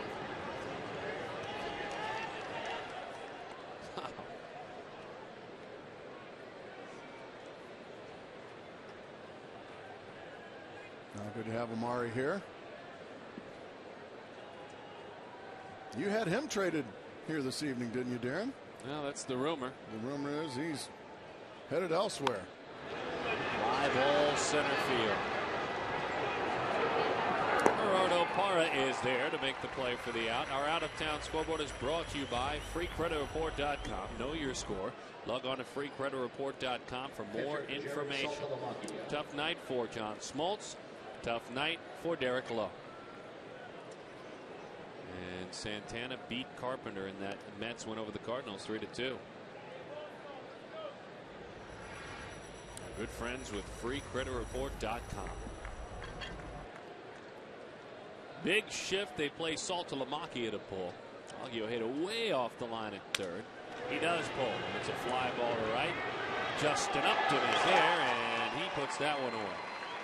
So just like that, 2 outs. Garland with 89 very manageable pitches, and now it's Chris Davis. Davis singled and doubled in this ball game.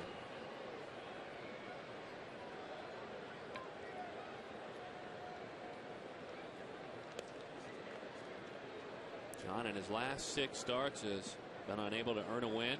His team has been unable to earn a win in the 1-0 decision. 0-6.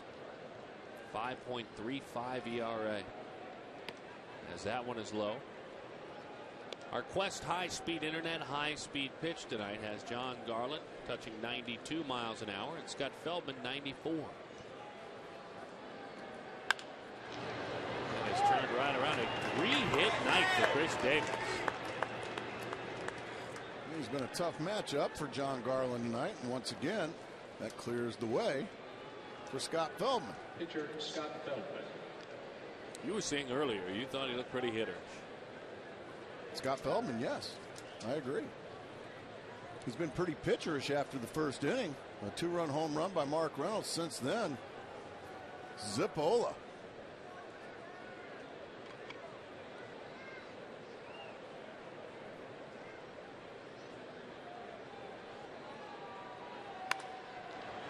Pops that one up into left field where Ryan Roberts has taken over for Eric Byrnes. He puts it away. Time for the D-backs to go to hitting against Feldman. It's 5-2. They trail it.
AT&T, the nation's fastest 3G network. AT&T, your world. Delivered. Oh, by the way, we've been talking NBA. A good move, they say. Yes. A good move. 2-7, 4-4, 9-9. Do people remember the kind of year Shaq had this last year? He had a great year. Thunder's down there voting. Yeah. Shaq had a great year this past year.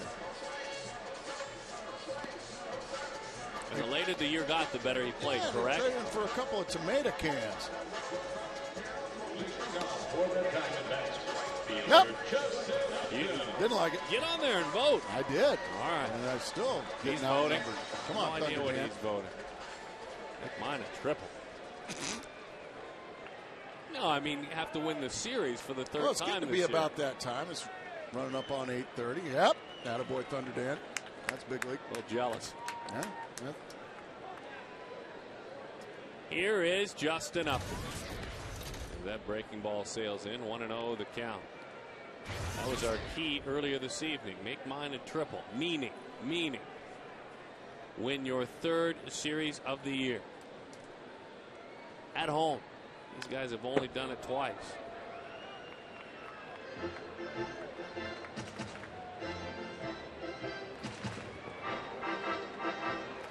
One and one the count.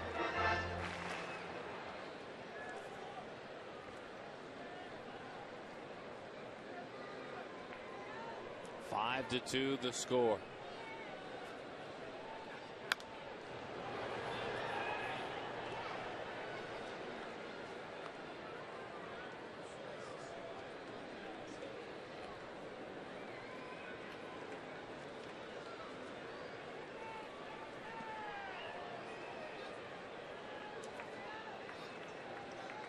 The 1-2.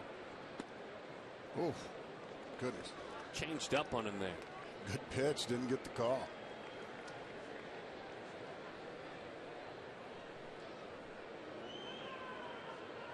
Seven hits for the Rangers, just 3 for the Diamondbacks.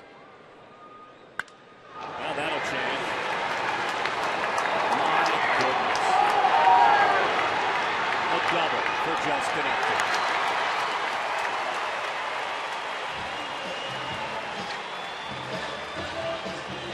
Promise to Self right now. Self, don't ever take this young man for granted. And don't ever get in the way of one of his line drives. I mean, this ball, bang.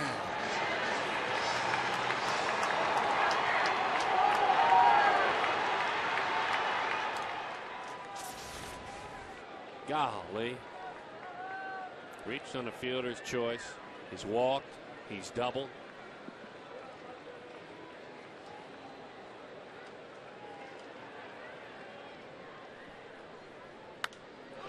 Popped up.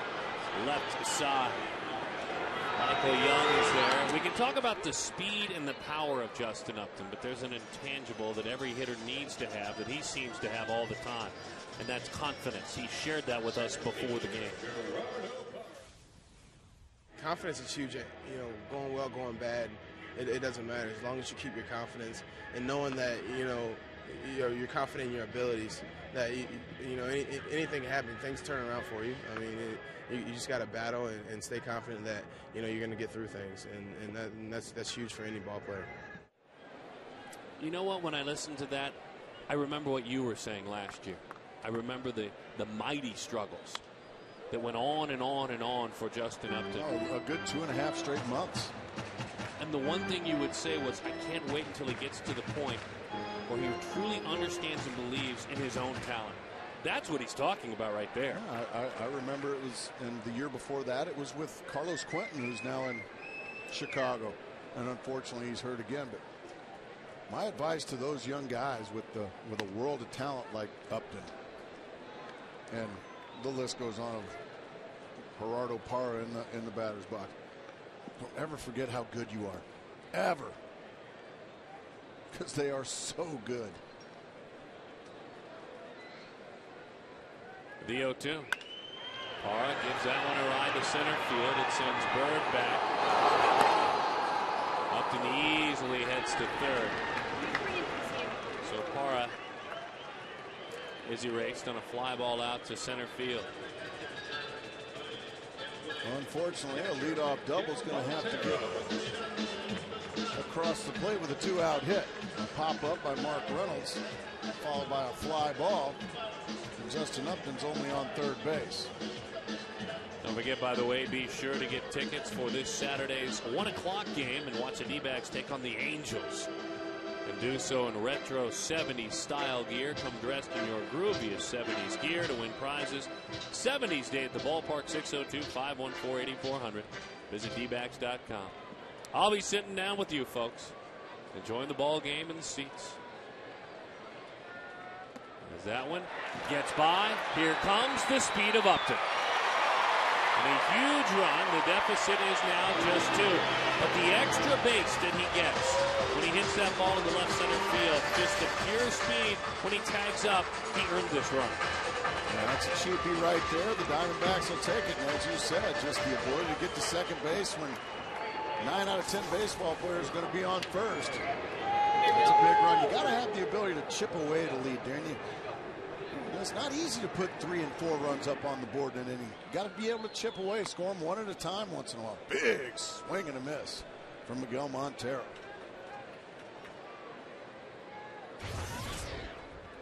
Five to 3 the score. Montero straight up on the infield, outfield plays him that way. By the way, our good friends from Taco Bell sending us treats tonight and tacos and the real taco up here. Right. We're giving away tacos on the way out for folks that are on their way out of the ballpark. The big taco truck is here on its way to the All-Star game. No Everyone kidding. that leaves the ballpark gets a treat. Gets taco. Yeah, you bet. That's big league. The 1-2. Just don't get the ones with arms. Right, I'm sure they're just regular tacos. Good. Okay. That's it. I'm still a little skitterish about that. Are you? Yeah, it is. One big league. Back to the screen it goes. You know, some people fear heights. I'm one. Yeah. Some people have a fear of clowns. Oh, yeah, me too. Yep, I'm one of those. Our former manager, Bob Melvin, had just an unbelievable fear of clowns. He didn't like them at all. So we tried to send as many clowns on top of the dugout as we could. That's thoughtful. He didn't really play it. 2-2, pulls that one. It's a foul ball. I have a fear of tacos with arms. Well, it seems like you're working through it. And you know what helps? Free tacos. Yeah, that's a good way to I watched you. It worked come out around to my nicely. way of thinking. Those pretty girls, they don't look like they fear anything, do they? They fear losing to the Texas Rangers, maybe. That's exactly right. I think those boys in the third base dugout, you want them feeling that. Goodness gracious. They do get one back, thanks to the wheels of Justin Upton.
scared broadcaster coming around and dealing with his fears made me clap, and then enjoying, like everyone here at the ballpark tonight, a taco.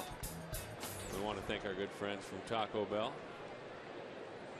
Viva Mexico. We can see both pitchers allowing 3 earned runs. So Garland goes back out, toils again, 92 pitches, as he works here in the 7th inning.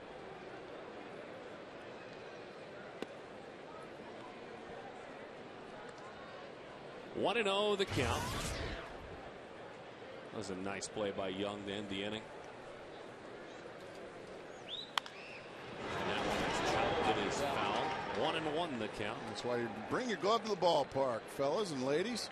You just made a nice play. Take a bow at 5. Boom. Too many bows for you? A couple too many. The 1-1. That one misses away.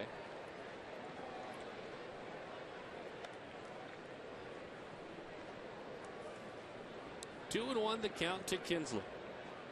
He walked, he doubled, he scored twice, and popped out to the catcher.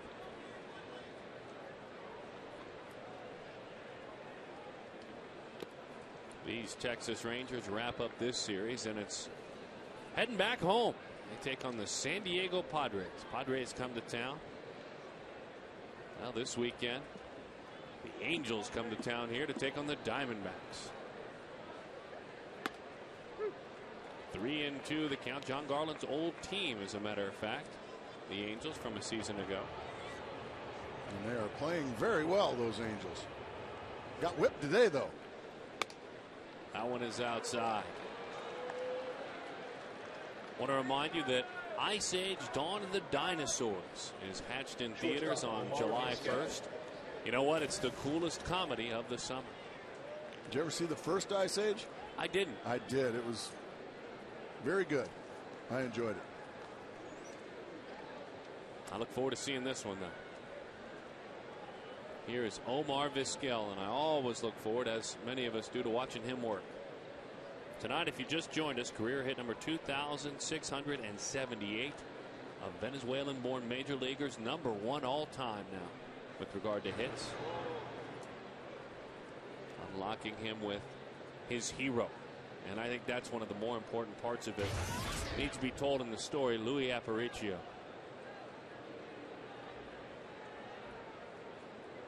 It was he and it was Dave Concepcion right there on that list with Omar Vizquel that inspired him to play the way he does to get to the major leagues. Some other good names on that list as well, by the way. Colorado, the big cat, Davey Concepcion, another guy I think should be in the Hall of Fame. Bobby Abreu, one of the best players people just don't know about, unfortunately. Who's he play for, Darren? The Angels, as that one is into center field. And the play is made. Coming up. Brought to you by our good friends at Miller Lite. What's brewing? It's Jared Weaver against Billy Buckner. Third baseman Michael Young. John Lackey against Doug Davis. And Matt Palmer against Max Scherzer. Don't forget, 1 o'clock on Saturday on Fox. Look at that. That's a rally cut if I've ever seen one. Boy. And then some. It looks like he's ready for a taco after the ball game. You bet. That one is popped into the seats. Along with Mike Scioscia's squad tomorrow comes their center fielder, Torrey Hunter, who is, like Michael Young, an all-star caliber player. You don't have to look too far to find photos like that of Torrey Hunter. 8 times he's won a Gold Glove. So it ought to be a fun weekend series. Diamondbacks and the Angels.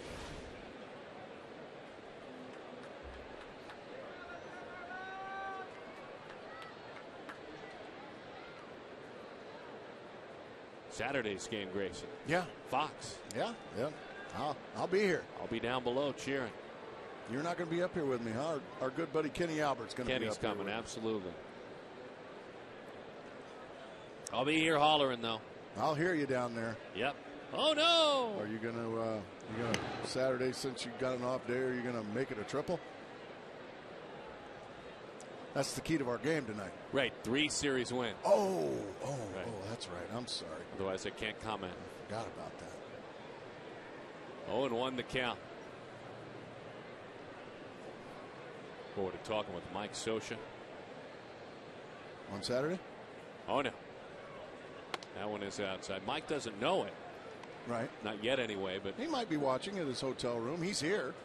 oh, they're here? Yeah, they're here. They had an early game. This is the only game in town. This is the only game left. That's exactly Actually, right. they didn't have an early game. They had an off day. It's big league.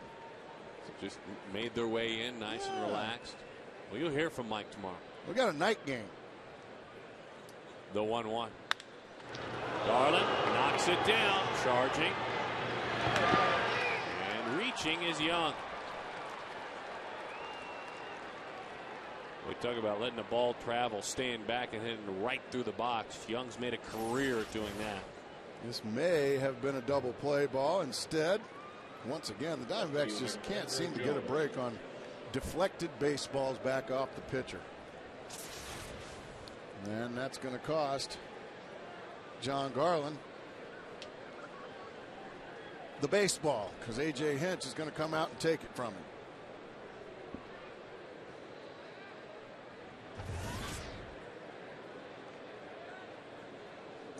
Gutierrez, he will come in. Garland and Hinch continue the conversation. John is done.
Juan Gutierrez takes the baseball. He gets ready to go to work.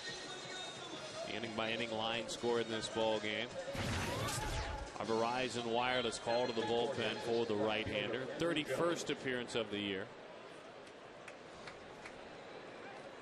And certainly a tall order for Gutierrez, but to keep it right here, keep it at a 2-run deficit.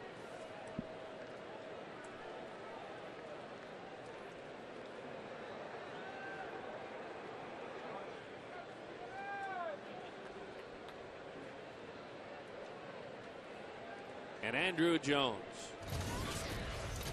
hit a 2-run homer back in the 5th inning.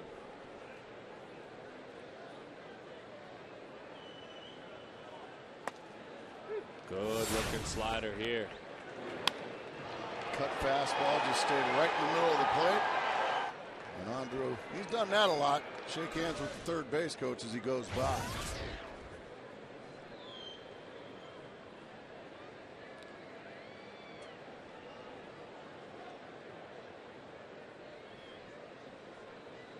Garland at this point 6 1/3 innings, 8 hits, 5 runs, 3 earned, 3 walks, no strikeouts tonight.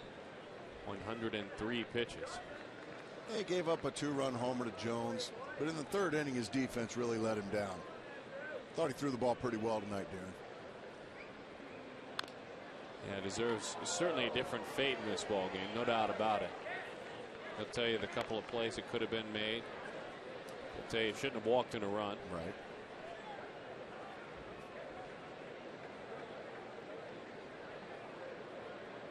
Let's see if, though, instead of Garland dropping to 4 and 8, he can receive a no decision and his club can win a ball game. First things first here, and that's Gutierrez having to take care of Andrew Jones and company. And that's a start. That's a heck of a breaking ball there. That had almost a curveball dive to it. That was big. I think that is a curveball, Darren. It's a good looking pitch. Perfect spot, huh? Yeah, you're going to get a lot of strikeouts with that pitch there. Beautifully done.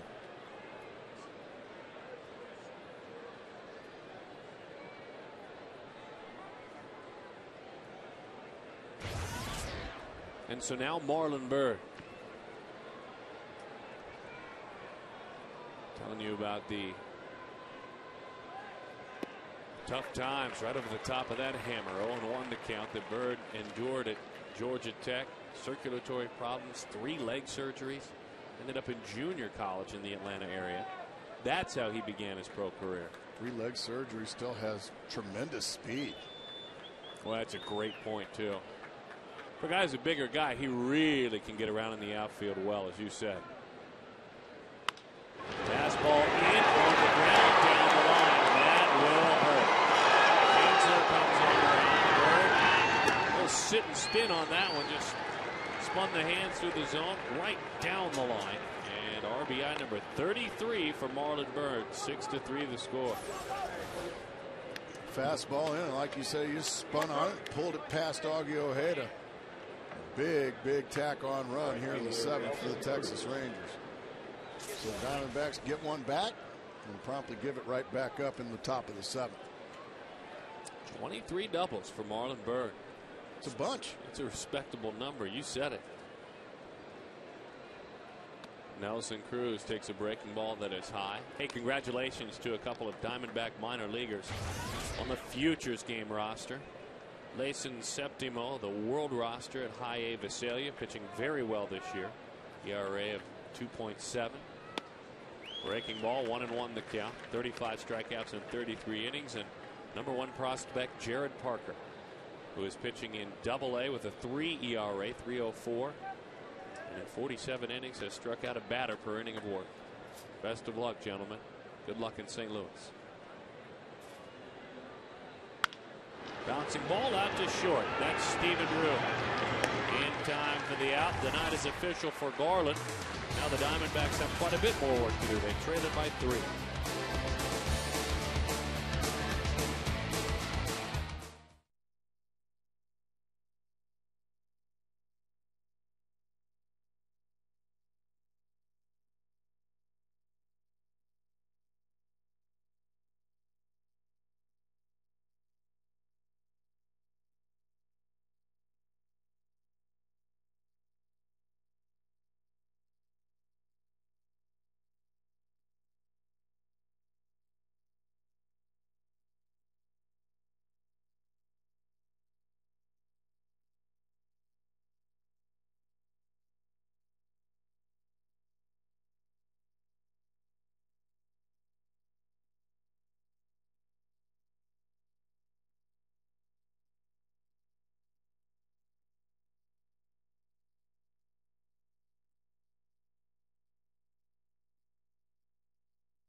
It is difficult. They're the only two in the offense right now that have done anything this evening. We got to hope that some of the other guys down there at the bottom of the order get something going the rest of the way. In the postgame, we'll talk about Eric Byrnes and his injury that will keep him out 4 to 8 weeks. Digger will share a personal story about how that same injury changed the course of his career. That's in the postgame show. Stay tuned, guys. All right, thank you very much. Back here at Chase Field. And a tough break, as we mentioned, for Eric Byrnes. They will share more about it, but if you're just joining us, hit by that pitch, a fractured left hand, 5th metacarpal surgery will be following up here and out for 4 to 8 weeks. And in his place, Ryan Roberts. This is Darren O'Day. And this is one good, talented young right-hander. Drops down, scrapes that dirt. This is where Ron Washington gets you right where he wants you. The 7th, 8th, and 9th inning with their bullpen. We talked about it coming on the air, and we made it clear that you had better have the lead, or at least be right there at it. And they showed it last night. Look to show it tonight. O'Day, born and still lives in Jacksonville, Florida. We were telling you about Frankie Francisco and C.J. Wilson, who both did their jobs last night. Slider hangs out over the plate, 0-2 the count. You got a hanger there. Swung right through it. That's the one you want to hit, that one that just cement mixes right there.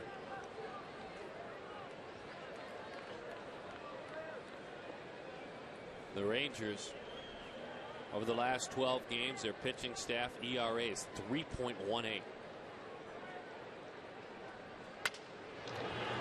Slider, and it's gobbled up.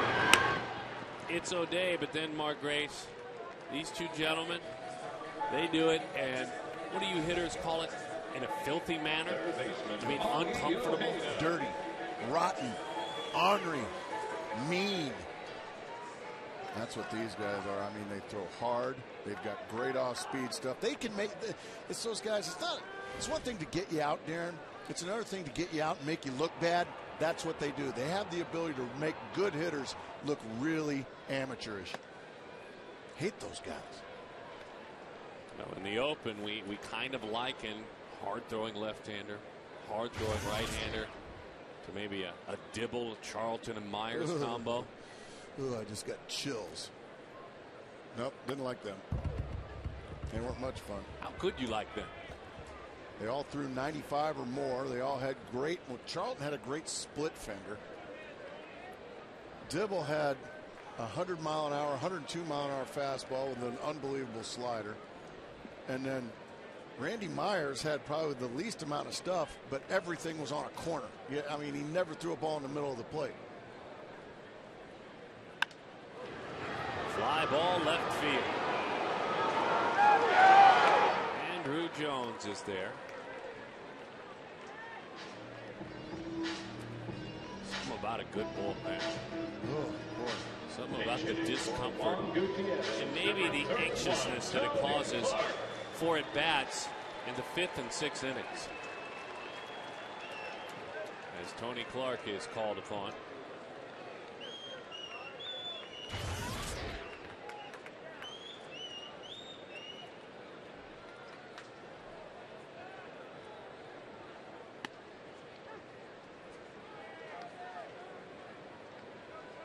Oh, 1 the count to TC.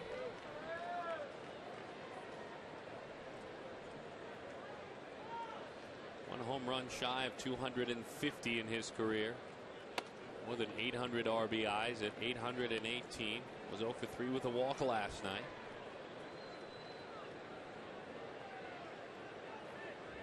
Yeah, there are some chinks in the armor. That is the bullpen for the Texas Rangers. Their collective bullpen's about 4.5 ERAs. Tony gets that one right to deep right field, and it's gone. 6-4 the score. Tony Clark, he will touch them all, and Tony will do so with career home run number 250.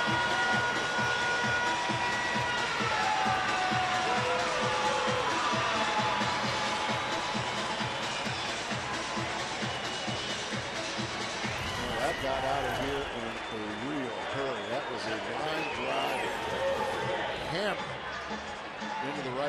see. Where was that ball tattooed? Tried to come in, didn't get it there. And Tony Clark makes him pay.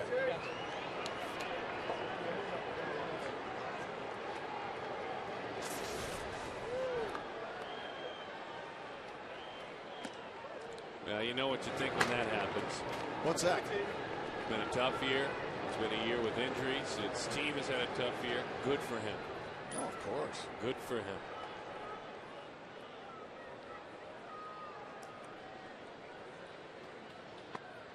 Slider. 0-2 the count to Felipe Lopez.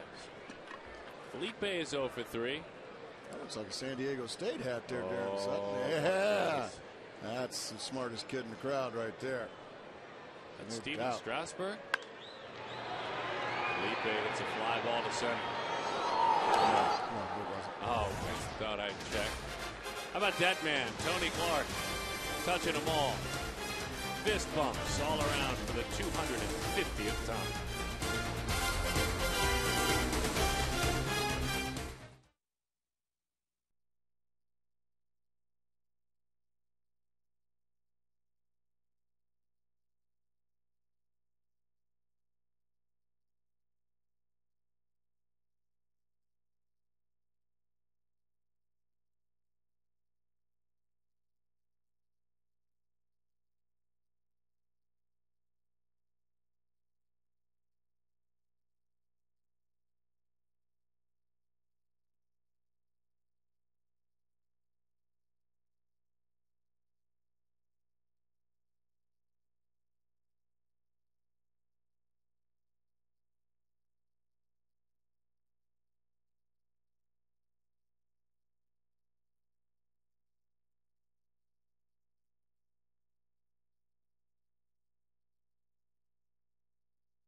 Glad to have you back at the ballpark. Our Geico quote of the game. Baseball, it is said, is only a game. True. And the Grand Canyon is only a hole in Arizona. Not all holes or games are created equal. George Will. He is a very good friend of the show. I love that Geico quote. That's big league quote. We're going George Will tonight. Clay Zavada takes over. I thought you'd like that. It's one of the few things I've liked tonight. Now the key Love the key to the game. Yeah, that's your best. That's much better than Powell go. Oh, that was a good key to the game back in Miami. The fact that you know right where we were and everything, it still frightens me. Well, you play very few doubleheaders these days, especially true doubleheaders. And the first key to the game was a simple one. Game one of the doubleheader. Good friends with Brown and Brown and our Power Chevy dealers. It was BOGO. And I didn't know at the time that means buy one, get one free. There you go. BOGO. It should be BOGOF. No, because the professional shopper doesn't even add the word free anymore. They just say, hey, it's buy one, get one. Okay. Buy one, get one back over there. I got you. Well, that didn't work out. There's the 2-1 to Saltalamacchia. No, That's no, down. No denial, play-by-play. 3-1. Clay Zavada. Going to come in and face the bottom third of the order for the Texas Rangers. Zavada into the stretch, kicks and fires. Fly ball, shallow center field. Another par right there. That's the first out of the inning. But then came game two of the doubleheader. And couldn't get you off of it. When there wasn't buy one, get one, which means sweep the doubleheader, it was changed from BOGO to PALGO. PALGO. All shortened up acronyms. Please at least get one. And they did.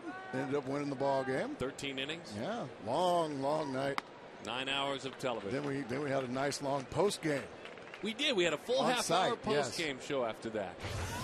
There wasn't anything big league about that. No. Be afraid to go out to the Tempe marketplace. Maybe plug a truck in, help a couple of guys out. Didn't do it. No, they were all sound asleep. It's about midnight in Arizona. Let alone 2 or 3 in the morning in Miami. No, I'm going to stay and do a half-hour post game. Oh, Mulkey. 1 and 2.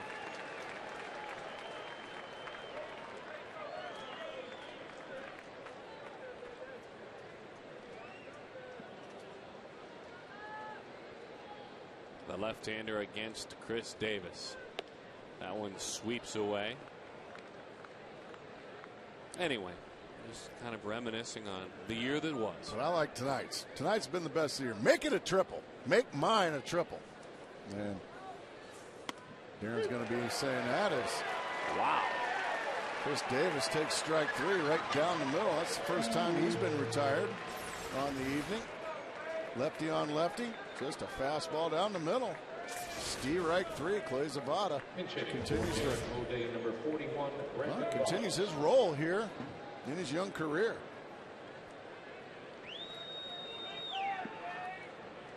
"13 2/3 innings coming in. No earned runs allowed. Right down the middle to Brandon Boggs. Yep, there's Darren. He's going to be saying, "Yo, innkeeper, make mine a triple." No. We're talking about a series win. Trying to win the 3rd series of the year. There's where the 3 comes from. Oh. Pinch hitter Brandon Boggs. 1-1 the count. Change up and a dandy. 1-2. 30th round draft pick. In 2006. And left the organization for a season. And here he is. I'll get back to the screen. We'll do it again. A ball and 2 strikes. It's quite a moment, Mark Grace, on Father's Day as he plays to honor his father, who he lost a couple of years back. Facing Ken Griffey Jr. Crowd on their feet and honoring his dad. Retiring Ken Griffey Jr. Got him. The 1-2. How about that? Clay Zavada. Run off the field, young man. Get him a little excited in that dugout. Grab the bats, boys.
Sports Arizona presents Diamondbacks Baseball, brought to you by Southwest Airlines. They're ready when you are. Go to southwest.com, grab your bag, it's on. And by Bullpen, America's Sub Shop. Jack in the Box invites you to think outside of the box. Pitching with youthful exuberance. You're in the big leagues. But you know what? It's still a game. And that kind of energy, that kind of excitement, you bet. What a beginning to his major league career. Heck, he shouldn't even be here, all the experts say. How about 14 2/3 innings with no runs allowed? Now the other side of our story. This is one of those mean and ornery guys we talked about in our open. You know, he's like one of those bucking bulls, you know? And it's just like, you just really don't want any part of him. Mean, rotten, snotty. Just makes you look bad. Zavada more on the other end of the spectrum, the way he goes about his business. It was fun watching Francisco as Zavada sprinted off the field. That was cool. Very great. Francisco has that one. High pop. And the play is made. A quick look at our Nova Home Loans in-game box score. Mark Reynolds and Justin Upton doing good things. Tony Clark with career home run number 250. But Francisco, Mark Grace, I think he might have walked every step all the way in from the bullpen. Well, like he was bothered. Well, that was cool to see Zavada and his youthful exuberance, and you know, off he goes. Now Francisco, that's just cool. That's great. That's perfect. Does that make sense? Yeah, you bet. There's cool. That's cool. And then there's Francisco. That's cool. How about that? Is that pretty cool? Those are red hot. Golly. He's not even saving ball games right now. But when he does, he's 12 for 12. Spent some time on the disabled list while he did. Wilson, who is warming in the pen, who is the other part of our open. Look at the 23 walks, only 23 strikeouts, only 5 walks. Just missed. 2-0 the count. Since September 1st of last year, this right-hander has gone 30 1/3 innings and given up 1 earned run. So you're liking the chances. Justin hitting. You always like the chances. Looking at Omar Vizquel, but Upton beat it out. Running hard the entire time. Vizquel did all he could, but Upton wheels, they should call him. Those wheels were on the move. That's what he brings to the ballpark every night. Speed, arm. Like you said, Vizquel does everything he can, but Justin certainly beat it. Todd Tickner with the call at first base. He got it right. Justin beat it. Watch the foot get there just before. Yeah. That brings up Mark Reynolds representing the tie and run. And he's always got that puncher's chance, Darren Sutton. Always. Against aces, you might say, is it tougher? Against people with electric stuff, is it tougher? Well, there was Zach Greinke on the road trip. There was Felix Hernandez. He got both of them. He can handle it. This was earlier tonight on a hanging breaking ball.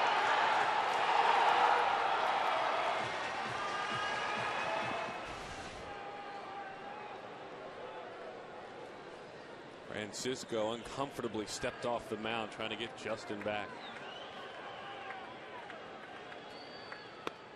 Oh boy, fastball right down Broadway. Last night, Mark Reynolds was started with a changeup by Francisco in the 8th inning. I'm sure he was thinking the same thing, huh? Tonight he got a fastball. Fastball is away.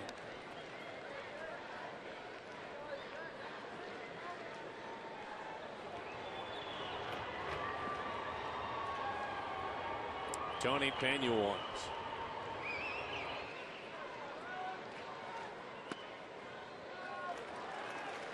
Two and one the count to Mark. Mike Maddox, older brother of future Hall of Famer Greg Maddox and longtime big league relief pitcher as well, pitching coach here in Texas.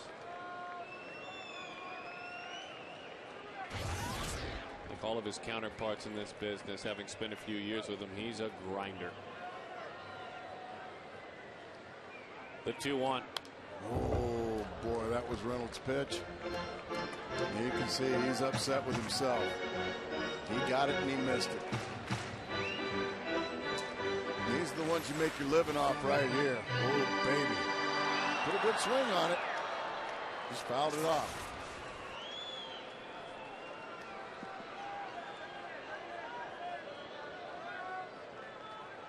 Otherwise, he has been painting right at the knees, down on the corner.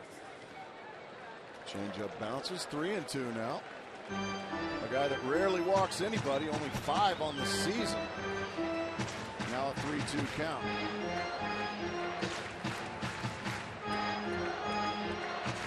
And if you're thinking about sending the runner, I'm not.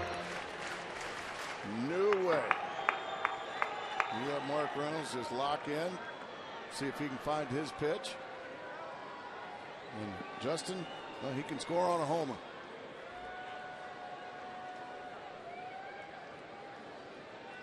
Runner goes, and that one is belted deep left field, and guess what? He can score on a homer. We're tied.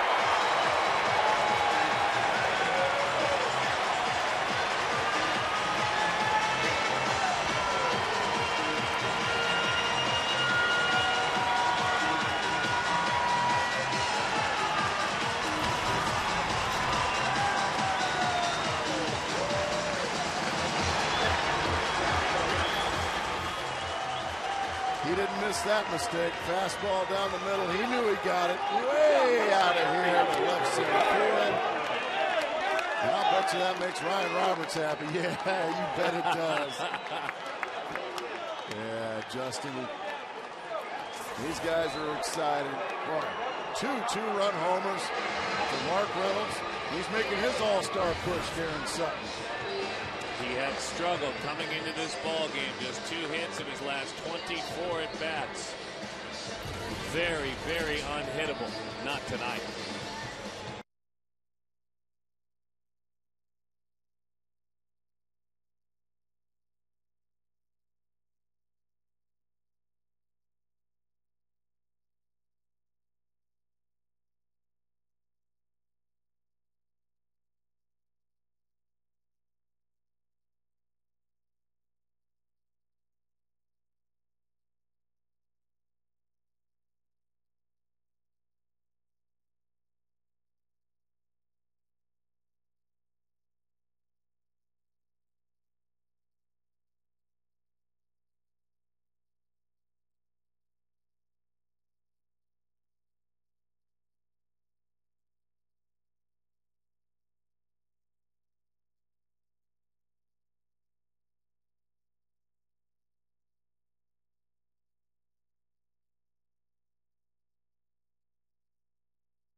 Kind of a sigh of relief that started when Clay Zavada ran off the mound, and you talked about the youthful exuberance. He's just been pacing up and down the dugout, working that.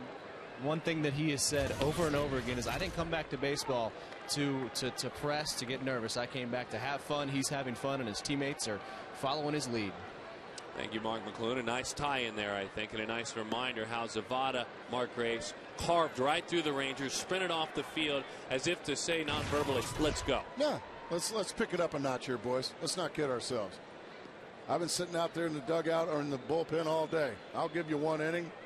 I'll get you guys fired up. 2-1 now to Gerardo Parra, much to the chagrin of Frankie Francisco. Second home run only allowed this year. Probably only about the third or fourth run. That one into right field. Sliding. It's clunked out there. Parra has to throw out the anchor. Playing very deep out there, having him to charge in is Cruz.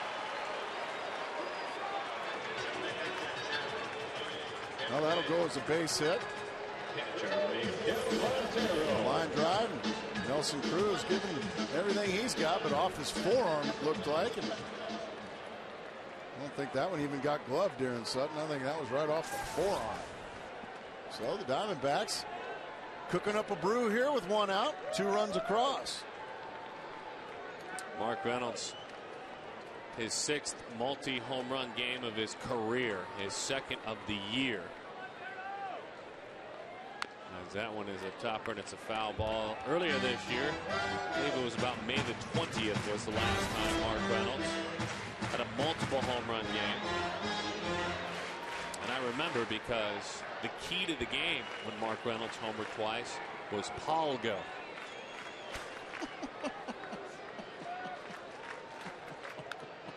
Fouled back to the screen. 0-2 the count.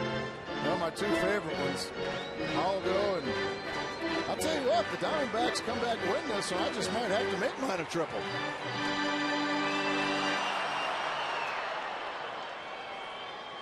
But they're going to have to do it against some tough hombres. Wilson, the hard-throwing lefty.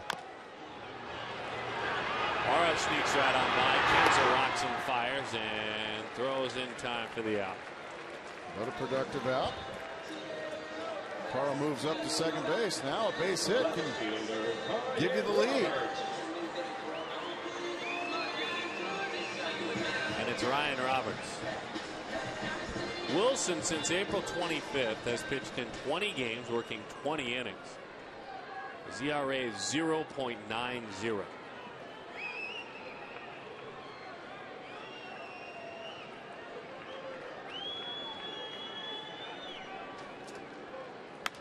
As that one is fouled off. And he just challenged Ryan Roberts right down the middle and beat him. He was tardy.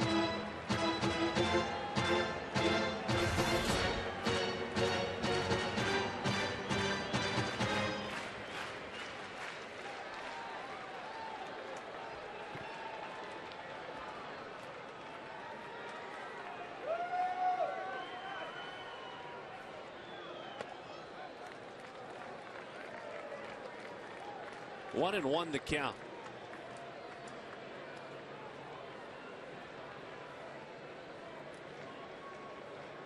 I tell you, you just keep thinking about what Mark Reynolds does, and I challenge anyone to explain it. You can't. The 1-1. It can't be explained, and that's why we love it. 21 home runs, 53 RBIs, hitting .271, and he's well on his way to leading the league in strikeouts. Again, it's great stuff. Did not go around there. That's what makes him so much fun.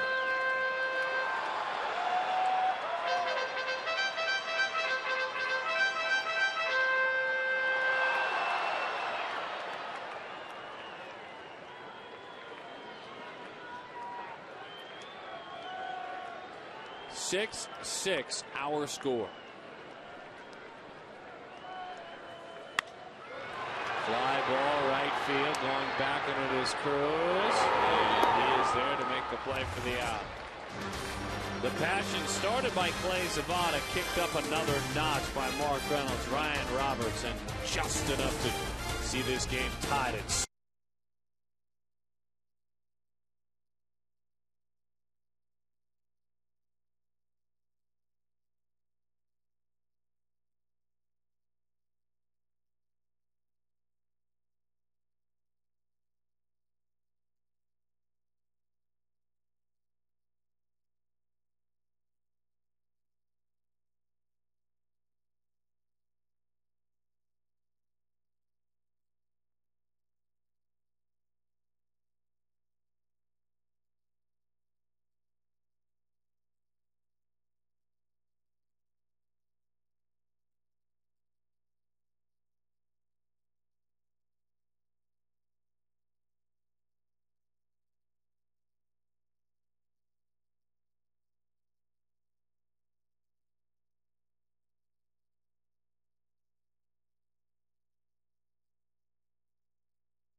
number 380 in his career.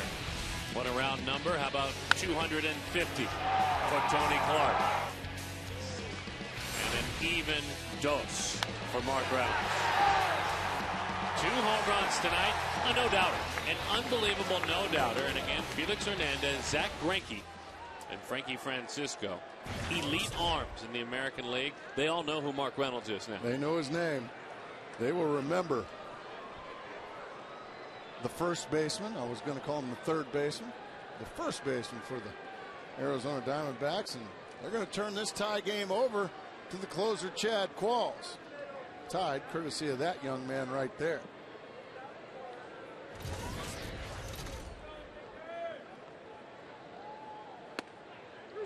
Sinker, strike 1.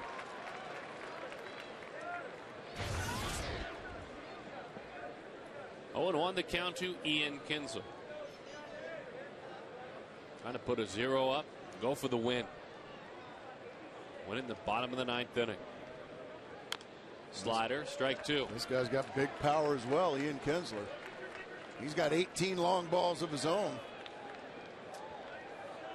Chad has allowed a pair this year.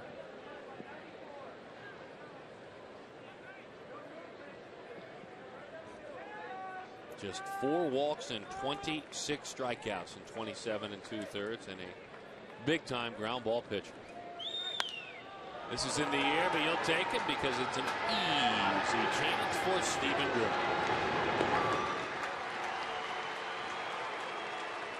And Kinsler, I think, would love another shot at that pitch. He got a hanging slider, boy. Oh, doggone it.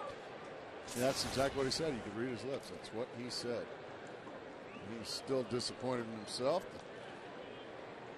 The Tucson native and star. Darren had a chance to catch up with him, spent some good minutes.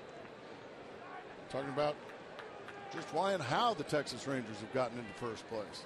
I love the in-depth answers you got from him. That was big league. Well, he said according to Ian that they had won more games than the other teams in the division. 1-0 the count to Omar Vizquel. That's why they're in first place. Exactly right. Just keep it simple.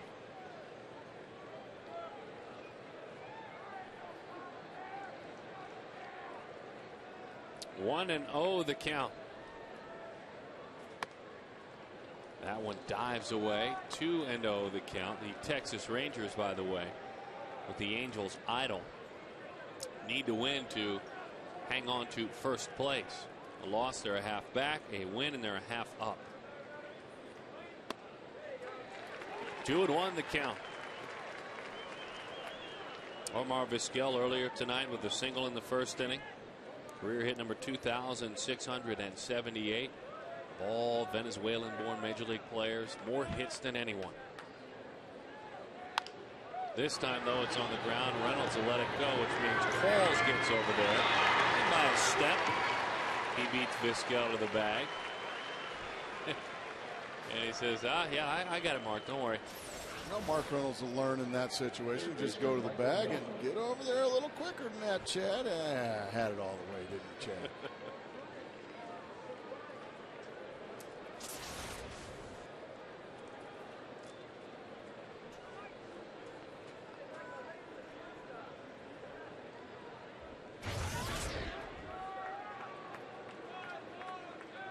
So now Michael Young. Ooh, a slider stayed up in the belt.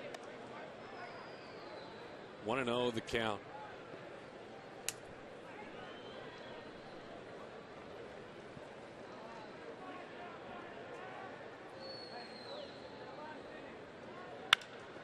Belted. Deep right field. Heading toward the right now. Pull up and over the wall. It's a ground rule double. You just don't get away with many pitches. Belt high down the middle of the plate with Michael Young. He is just such a tremendous hitter. Chad got away with a hanging slider to Ian Kinsler. This time he hangs a fastball. I mean, right down Broadway at the belt. Michael Young pounded it.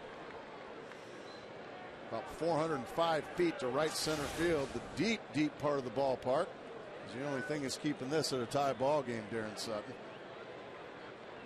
Yeah, you get into an alley like that, a lot of ballparks, that's a homer. One would be Texas. You said it. 0-1 the count to Andrew Jones. Andrew, line to left, reached on an error, hit a 2-run homer, a 380 in his career. More than 1,100 RBIs in the big leagues as well. Broke his bat, popped up, par with a late break, but he'll find it, and he'll haul it in.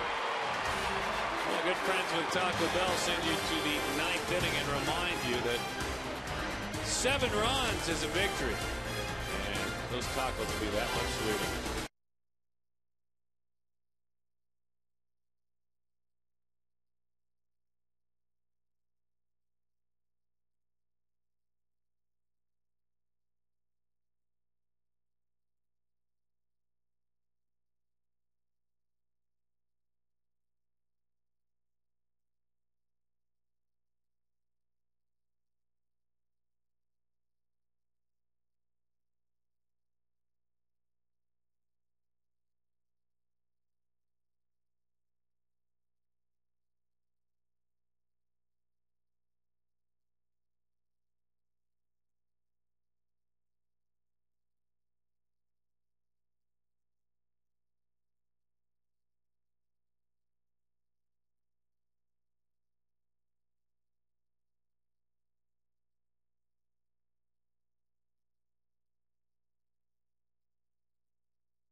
Giveaway nightlight to the first 5,000 kids, courtesy of Fox. Stick around and run the bases after the game. Here we go to the bottom of the 9th inning. First up, Augie Ojeda. And he takes a breaking ball. That's strike one, 0-1 the count.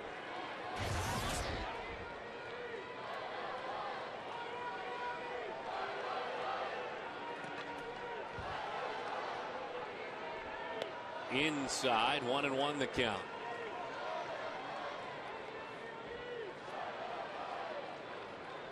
Our good friend Jim Weber down below, one of the fine owners and bosses, getting the Augie. Is that Jimmy Weber getting that going? Yep, always does. That one is away. He's a big fan of Augie Ojeda. Really the man behind leading the charge for the 5th bobblehead. The 2-1. 3-1. It would only be fitting for Augie to get the winning rally started. It's kind of what he does. Every night finds somehow, some way to help the ball club. Right about now. Yep, he sure does. There he goes. The winning run is on. Augie Ojeda. Or as Jim Weber likes to say, Mark Grace, Augie. Boy. Been waiting all night for that, Darren. Attaboy. Second time he's been on, and now Dan Herron is called upon to bunt. Well, the way he's been swinging the bat, we might as well let him take his rips. He's got 3 doubles on the year. He's hitting 250. But he is up there to bunt, no question about it. He wants to bunt to the first baseman, and he got 93 miles an hour right by him. Remember now, Eric Byrnes left the ball game. He has a broken bone in his hand. He is out for 4 to 8 weeks. Roberts went on and played left. Tony Clark has already pinch hit. He is homered. Backup catcher is Luke Carlin. And that one is bunted. It's a foul ball. 0-2 the count.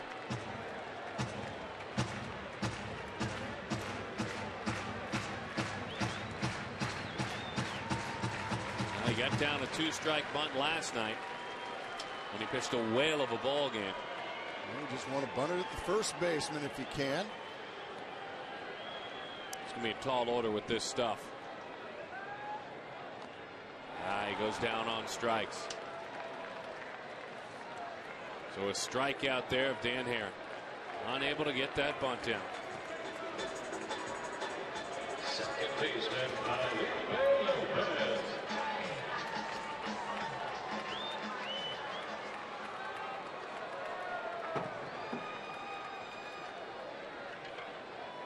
All right, let's see if Felipe Lopez can find a gap. 0 for 4 tonight.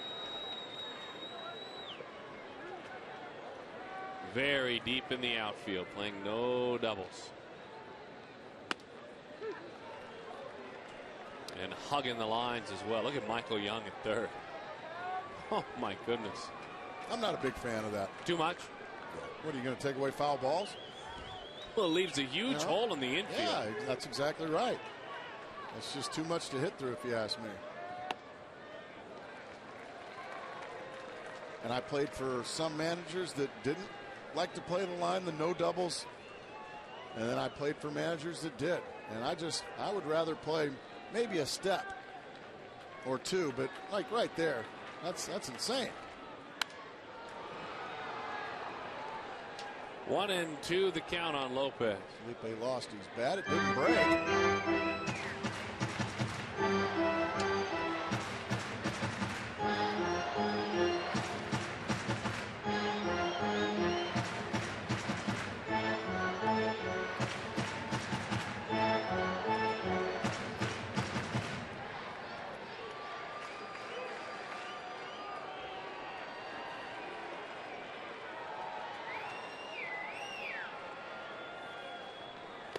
Got it.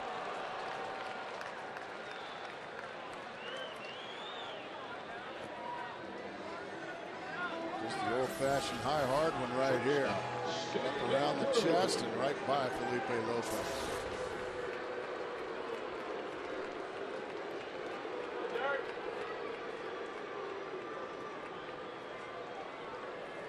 Zavada and Qualls, they did their job. Tough assignment here for Stephen Drew.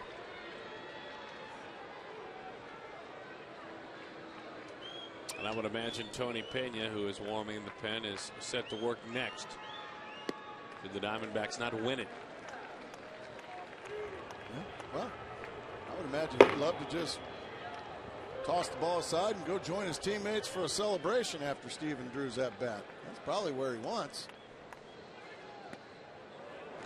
Did he go? No, he did not, says Brian Gorman, the third base umpire. So Stephen Drew's, well, he's gotten the small battle taken care of, and that is get himself in a good hitter's count, get a fastball count, turn Wilson into a one-pitch pitcher, even though that one pitch is an overpowering fastball. Let's see if he gets it and if he can do something. Look at Clay. Think he doesn't want it? He got the fastball, but it was placed in a pretty good spot. Boy, 94, and that's an easy 94, too, right off the fingertips. Really a pretty defensive 2-0 swing there by Stephen Drew. The scowl there, the determination on Wilson. 2-1 the count. Ojeda stays put. Big lead over there. Steven. It's a base hit. So now the winning run is at second base for Justin Upton.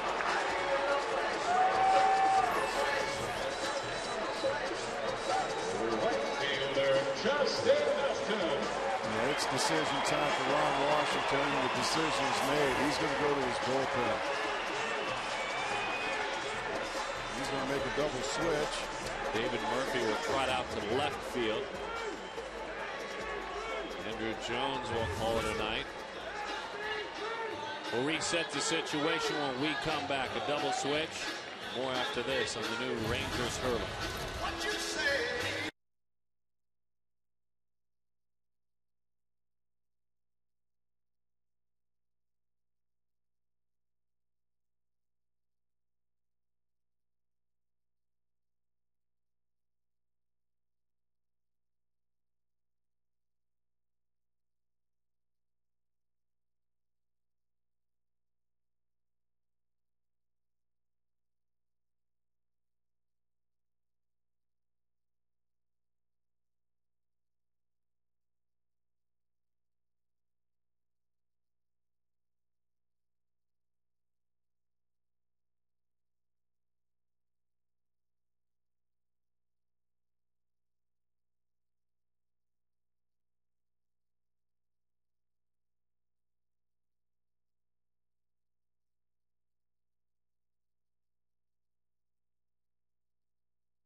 against Justin Upton. He has done good work since joining Texas. Verizon Wireless call to the bullpen. Justin 1-for-4 in career at bats against Grilly with a triple. A one hit, a triple against Jason. And of course on Tuesday, Justin got a pitch away, and he did exactly, when you're gifted, what you're supposed to do with the pitch away. When you're gifted.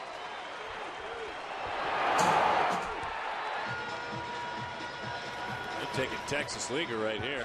And also, this is a situation where if you're the Texas Rangers and Jason Grilly, this is a do or die. This is an inning where you don't really care.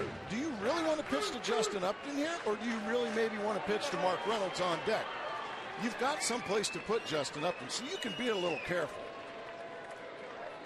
We consider that as the right-hander goes to work. And also Darren Sutton. Mark Reynolds is 3-for-4 with 2 home runs tonight. So there's, you know, it's kind of a pick your poison right now. Make mine a triple.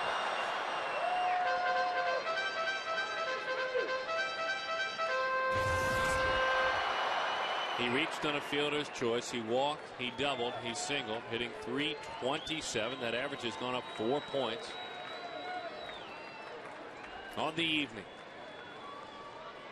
Justin pulls that to the bag. Goes Young. We play on. Unable to get it done that time. We're tied at 6. Extra innings here at Chase.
Good live shot peeking in.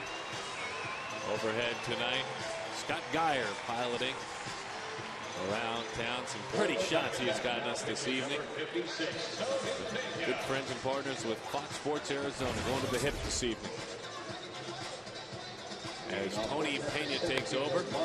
Verizon Wireless call to the bullpen. Mark Grace, welcome to Extra Innings. Free baseball, as we like to call it. Tony Pena is going to start this free inning. And he's going to go up against Marlon Byrd, Nelson Cruz, Jared Saltalamacchia. And it's all going to be for free, Darren. It is free. The Diamondbacks don't fear extra innings, as you can see. Marlon Byrd digs in, takes a slider for strike one from the hard-throwing Pena.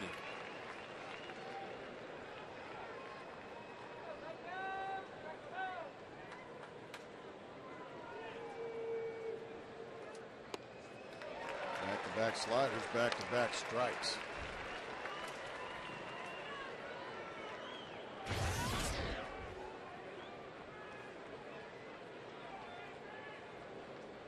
You know who's really excited? If they win, they'll be okay with it. But the team that is really, really excited about extra innings. Who's that? The Texas Rangers. Yeah, that's true. They get to travel on this getaway day night game. Now they're fired up about that in Lone Star State. They're not. No. 1-2 the count. Bouncing ball, and Stephen Drew can't get there. Bird, he picks up a hit, so the leadoff runner is on in the form of Marlon Byrd. Right fielder Nelson Cruz. And here's Nelson Cruz. Slugger, who is 0 for 4 tonight, though he has homered 18 times this year and driven in 45 runs. And we're about 20 minutes till midnight, Arlington, Texas time. Oh, that's true. That's true. We're fired up. Kids are still awake, waiting on Dad to come home. Don't you think? Absolutely, and Dad will get up in the morning, and little ones, well, they'll be getting up and they'll just be wiping the sleep out of their eyes, and Dad will come in with his suitcase and pour the milk on their cereal. 0-1 the count. Dad, where you been? Oh, we had a night game in Arizona.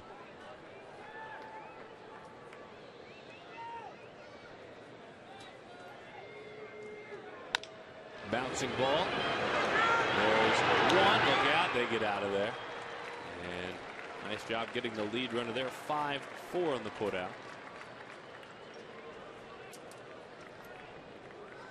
Catcher Aaron Saltalamacchia.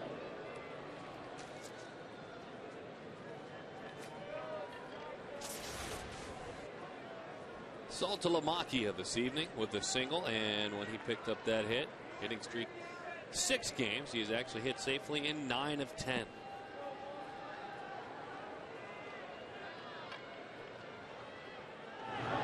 Just in case to throw over. Dad, I had the craziest dream. It was the middle of the night and you were playing in a baseball game. Where? Well, in Phoenix. Tony with quick feet, good play over there. Oh, son, that wasn't a dream. Well, that was reality. Pretty good tag there by Reynolds, but Cruz was in there safely. Cruiser, as the governor likes to call him. Oh, good nickname. Thanks for the reminder. Oh, it is. They got it. Oh, my goodness. Mark Reynolds not so sure about that. Here comes A.J. Hinch.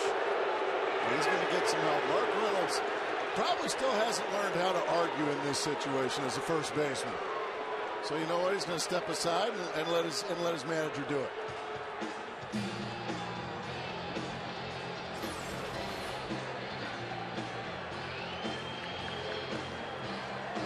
Tough to tell from that angle.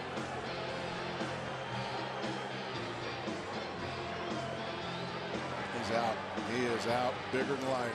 Bigger than life. He's out. Gibby fired up. Todd Tickler giving his explanation to A.J. Hinch.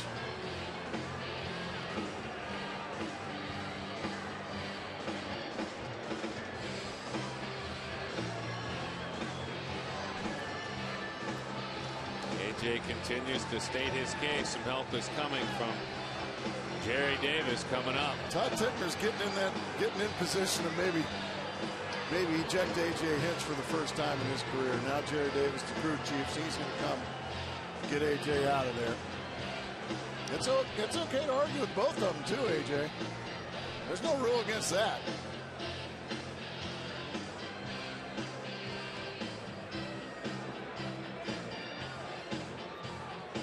Basically, I can read Tickner's lips from earlier. He said, you can see that from all the way over there. And that's what A.J.'s saying. He's like, I can see it from over there. And he says, oh, really, you can't. Like most arguments, the umpire wins.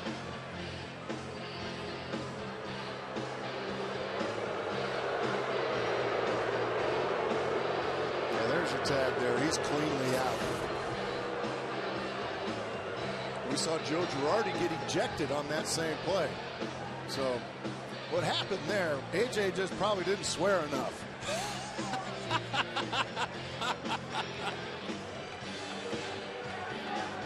Probably didn't get near personal enough for him to get ejected. I think Gibby would have gotten ejected. I think what Gibby was just mumbling under his breath was enough to get him ejected just now in that shot. Saltalamacchia into right field. Just enough to there. Knuckled on him a bit. But Jared is erased.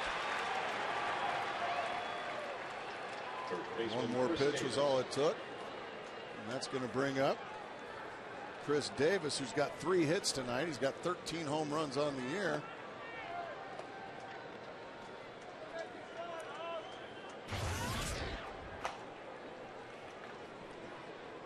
I'm kind of wanting AJ to get, I knew you were going AJ there. to get run one of these days. I want to see him just lose it.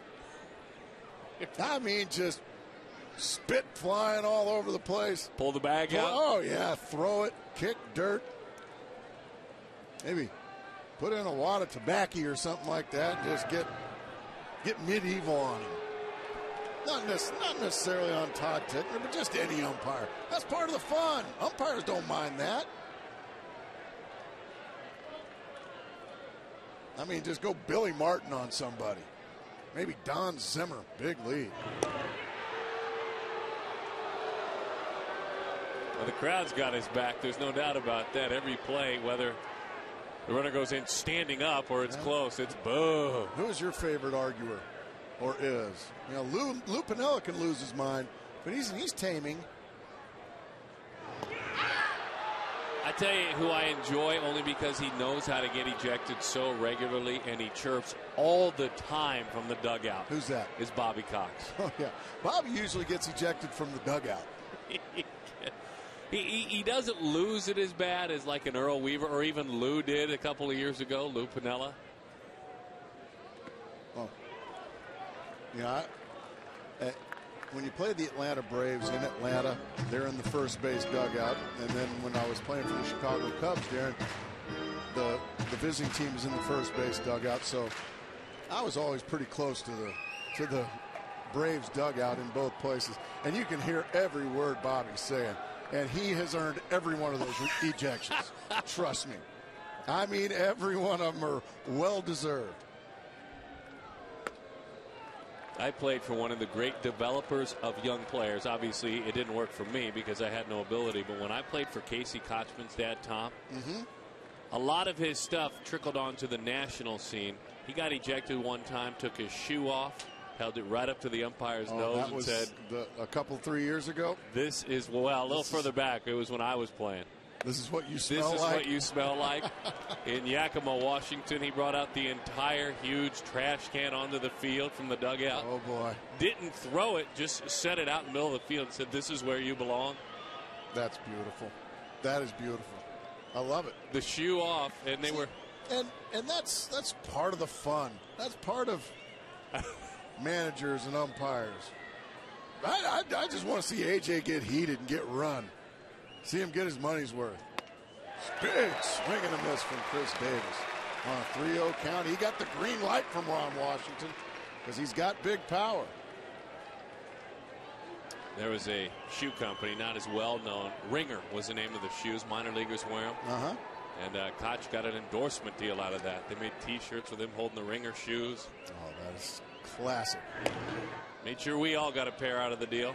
Well, of course you did. I know. I know you're always going to get a free pair. All right, I'm going to have to go tell AJ tomorrow. I want him to get run. Maybe a few words of advice you can give him that he could use. No, family show. Oh, no, not on the air. Maybe just in your private meeting. Close that door up. Just have him go to the Bobby Cox tapes. AJ's going to come out, and I guess he's going to make a move. What do you think? Yeah, he is. Probably going to go to the left-hander. And that's Scott Schoenweiss. Maybe he'll get run. Come on, AJ, get run. Get over there, Todd. Talk to him. AJ.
Major League Baseball's All-Star Game.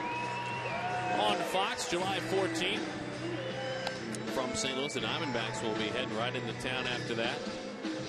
You may hear some from Albert Pujols during the All-Star telecast. You'll hear a lot more on D-backs TV in the series that follows. He's a usual guest, Scott Schoenweiss, our Verizon Wireless call to the bullpen. Mike Scioscia just dozed off at his hotel here in Phoenix. Probably had a big old Diet Coke, didn't he? After a post-game show?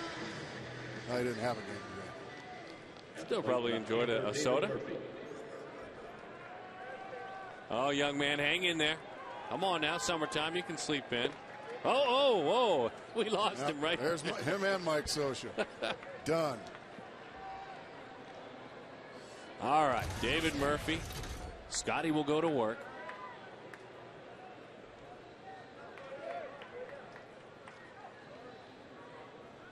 And that is a strike. 1-0. Called it in. That wasn't a strike. Well, we have folks from all over the country starting to check in, as this game has been the only game being played in the big leagues for about an hour and a half now. Fired up about that, are you? Oh, no, I'm fine. I'm glad to hear from folks, as that one is a strike. 1-1 the count. Oh, rally cap for Baxter. Like that. Maybe we should wait till the D-backs hit. No, I just thought of that. It's a great point.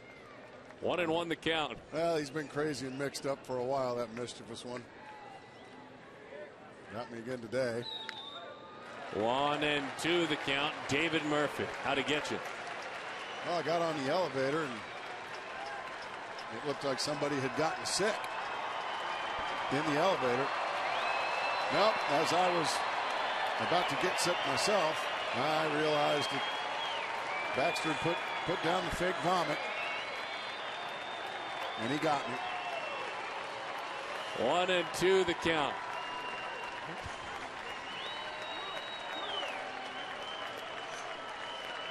Schoenweiss wheels and deals. Got it. To the bottom of the 10th inning we go. Mark Reynolds, Gerardo Parra, Miguel Montero. Mark, let's win it in your slide.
Of the 10th inning, 6-6 our score.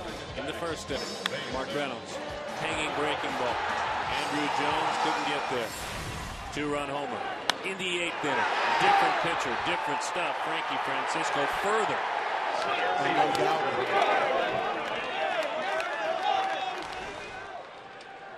He's never hit 3 in a game. He just gave it a go. 0-1 the count.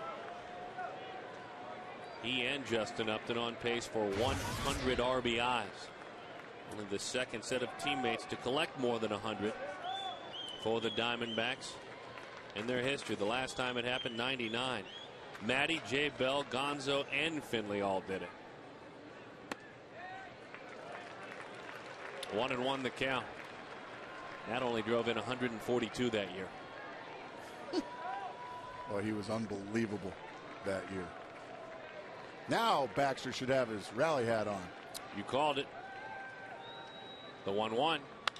High fly, left field. It's deep. Toward the pole it goes. That one is foul. What a tease that was.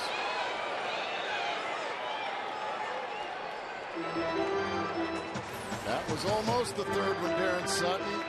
Oh, come on. He thinks it might. Come on.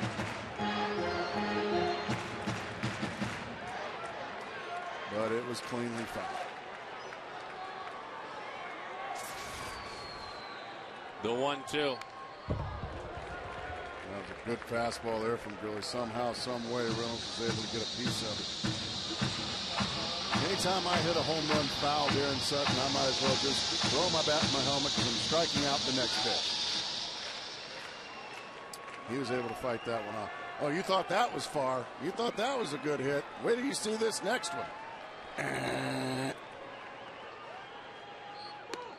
he laid Nice off take. it nicely. Laid off it nicely. 2-2 the count. He was 2 for his last 24 coming into tonight. Tony Clark homered earlier in the ball game, back in the 7th inning. The 2-2. A little nubber. Really is off the mound to make the play in time for the out.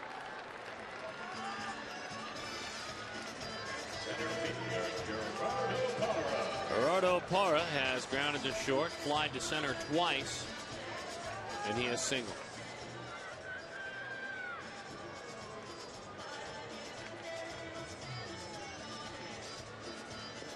Visit is done from Saltalamacchia.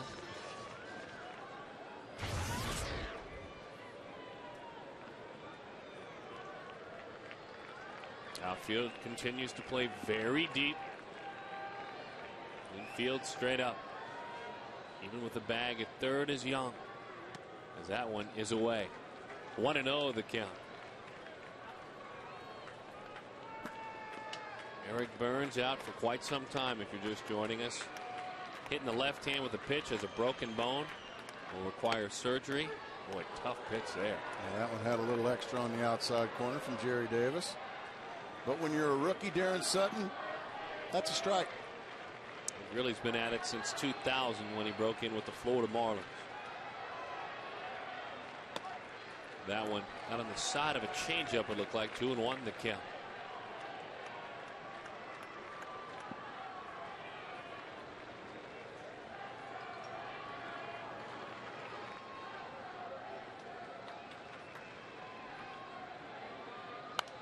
Into the hands, popped it foul.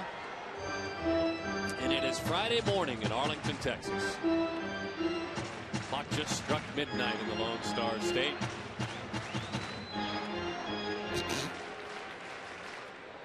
Now those boys are still excited about their club. I mean, look at the excitement. Oh, man.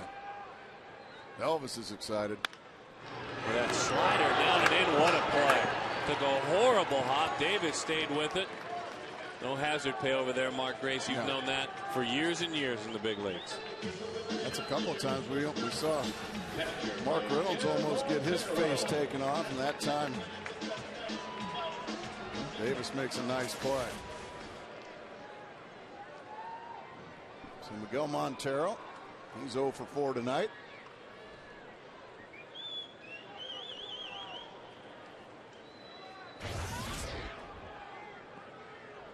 He does have 3 home runs.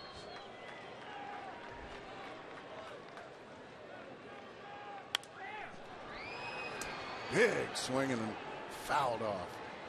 Well, he was, as our old buddy Harry Carey would say, he was going for the downs. Oh, I like that. Oh, Baxter, watch out. Might put some itching powder in that hat.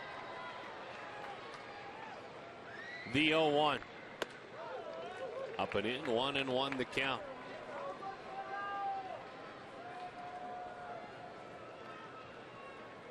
Here in the 10th inning, Texas has out-hit the Diamondbacks 11-9. They've stranded 9. Arizona has stranded 6. High fly ball, right field. Cruz heads over to the corner.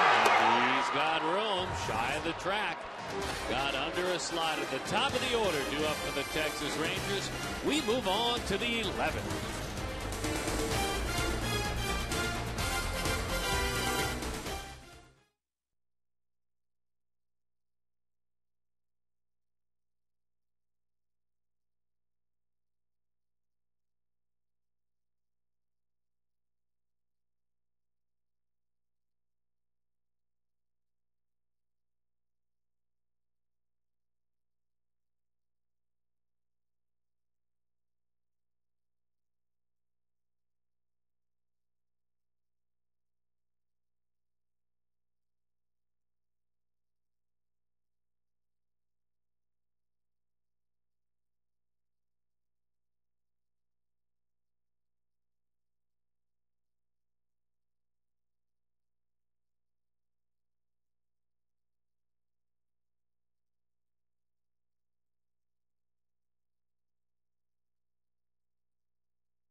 Look at that young star, future slugger. Yeah, show it.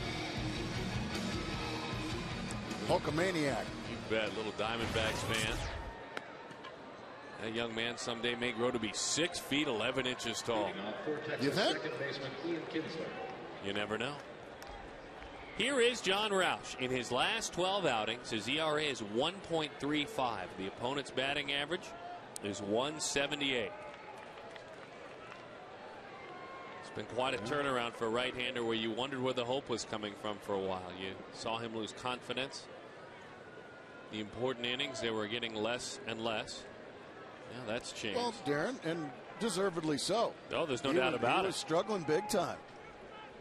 But he's earned the right to pitch some important innings now, and he's going to face 18 home runs worth of Ian Kinsler.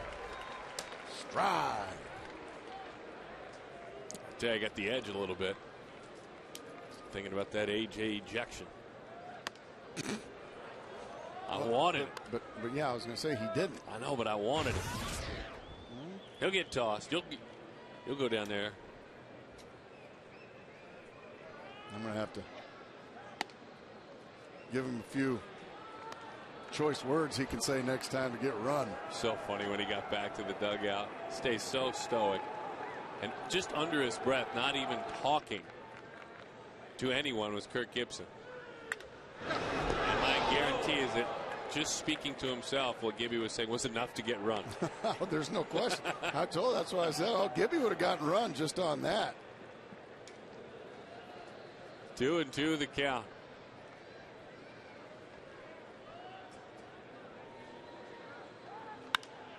Has him reaching, fly ball right field. Just enough. This is what we're talking about. Look at Gibby.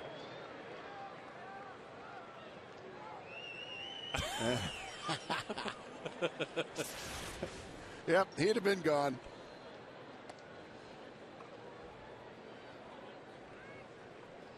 Oh, man. Omar Vizquel.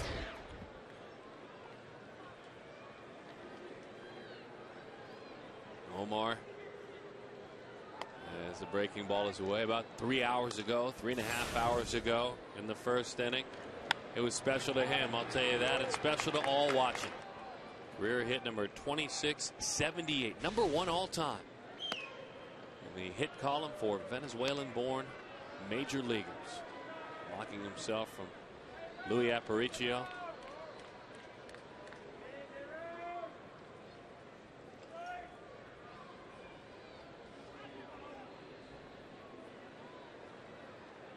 The Nestles haven't run Nestle since 1875. The 2-0 is a strike. 2-1 the count to Vizquel. Aparicio, you think about his career, 9 Gold Gloves, 10 times he was an All-Star. That one is low.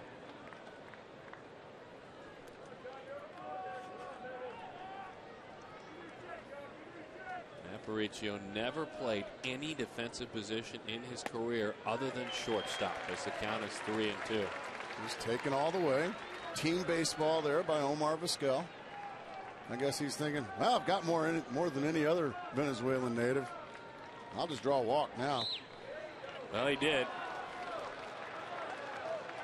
Well, he singled, as you said, the record setter. Dropped down a sac bunt, and he has also walked all the little things. And now, Michael Young. He made a bid to end the ball game his last at bat, hitting a ground rule double to right center field. He's got 10 long balls this year. Big John Roush looking for a double play ball. Good fastball right at the knees. That's your double play ball. That pitch right down. Some good heavy sink on it. Doesn't do anything with that one. No, you're not going to do anything with that, that's for sure. Playing baseball here in the top of the 11th inning. Again, good life on that ball, but it's in. 1-1 the count.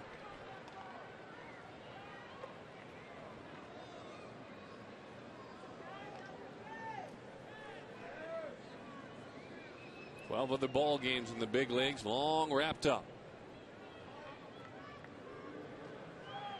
As that one has Vizquel on the move. The throw sails into center field. A very costly throwing error by Montero. The ball was in the dirt.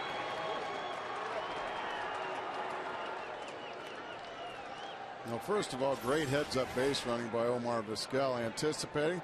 Ball hardly gets away. Miguel, into center field it goes. Tough night for Montero. 0 for 5 at the dish. Now a big error that Big John Roush going to have to try to pitch around. And right now, I'm pitching around Michael Young.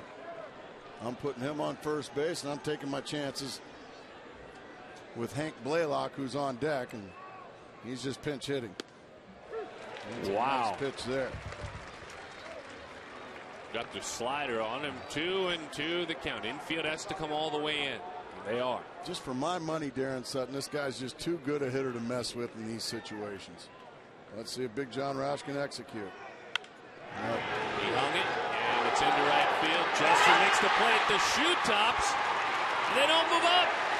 Wow, Omar Vizquel stayed at third base. What a great play by Justin Upton, but really very, very conservative at third base for the third night in a row, Darren Sutton. Sacrifice line drive. You think, look at Justin to the shoe tops. He can't even gather himself to get anything on the throw. And Vizquel with very good speed took a few steps. He would have easily scored, but he just decided to stay put. You can see, well, I'm going to stay. And then he realizes, golly. So a huge break for the Diamondbacks. Wow. That's when you just have to try it, Darren. You have to make the opponent throw you out at the plate in extra innings. Blaylock checks his swing. That's strike one. I mean, am I wrong there? Not at all. We know about Justin's arm. He was unable to use it at all. He was off balance. He made a great play.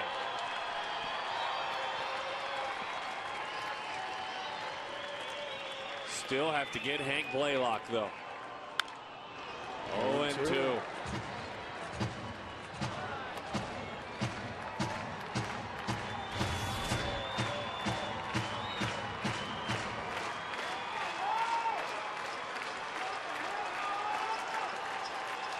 One more big pitch to pitch around a big error. Josh Hamilton looking on. It is fouled back.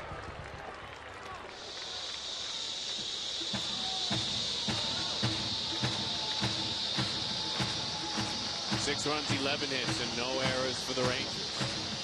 6 runs, 9 hits, and 2 errors for the Diamondbacks.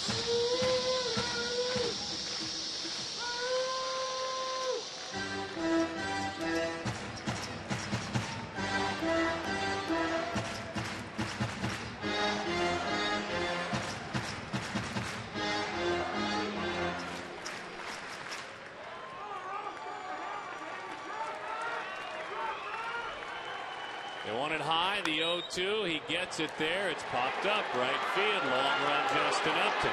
He's got it. That's a heck of a job by John Roush. And a heck of a job of very conservative base running. A break for the D-backs.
Six is the score.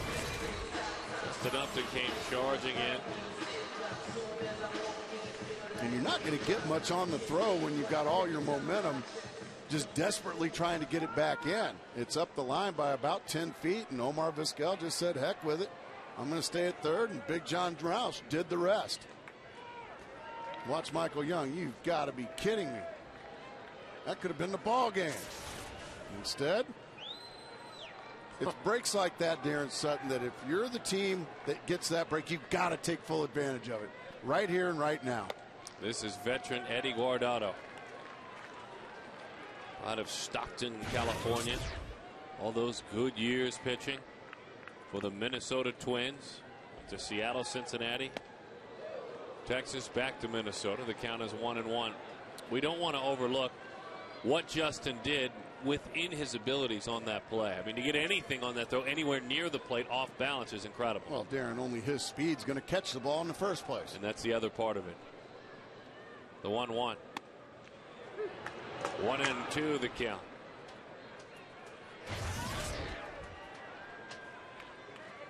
Career appearance number 887 for Guardado.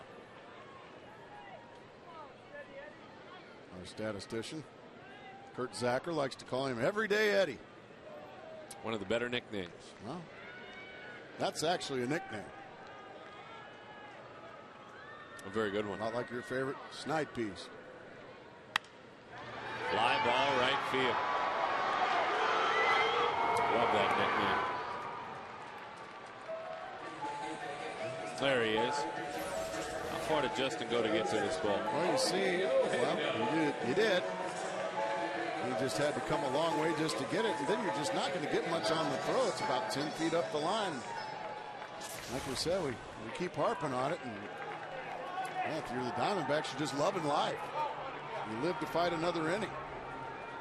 See if Augie Ojeda can get something going against Guardado. Strike right down the middle. And Chris Young waits on deck.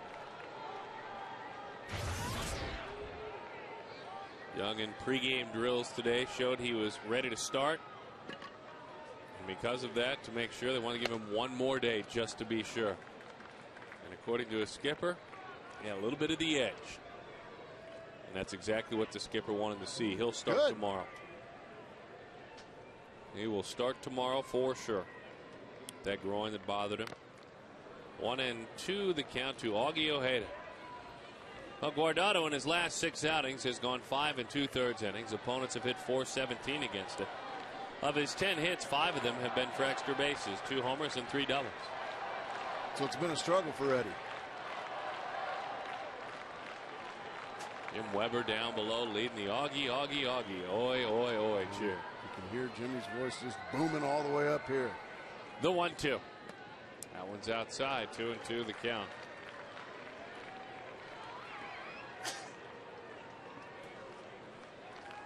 .45 saves in 0-2 for Guardado. 41 in 0-3. That one is high.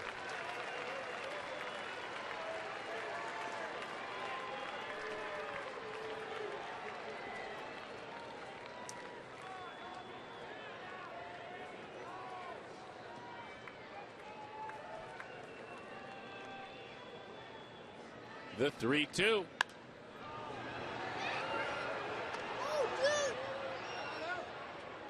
It's about 5 rows back, and so we will do it again. Still plenty of faithful here. At about 10:20 in the evening. Or as we like to say, 12:20 in Arlington, Texas. Ah, yes. Talking with Josh Lewin on the other side of us, the fine voice of the Texas Rangers. Not happy. 3-2. Augie goes down on strikes. Well, it'll be just fine. And now Chris Young. He's got the edge. He wanted to play today. Number 24, Chris Young.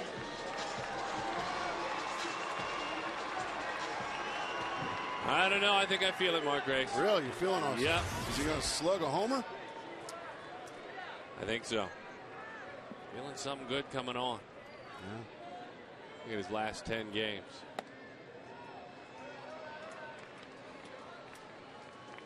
One and 0 the count.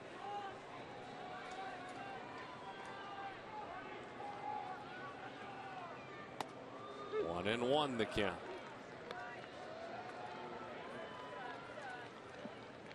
Now there they are. The rally couple. Oh, there it was, Darren. He missed it.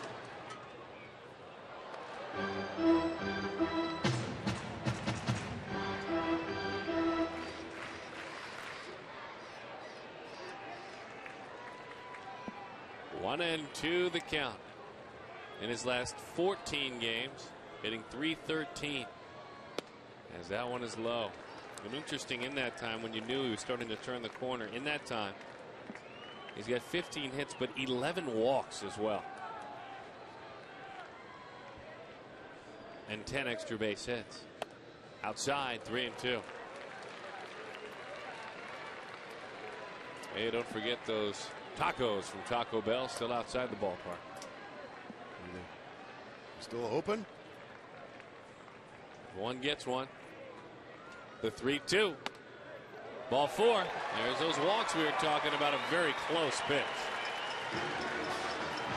That'll bring up Felipe Lopez, who is officially due Darren Sutton. No, you're right. 0 for 5 tonight. Let's take a look. I'm sorry, that ball's outside. Even you pitcher-friendly broadcasters have to call that a ball, don't you? Yes.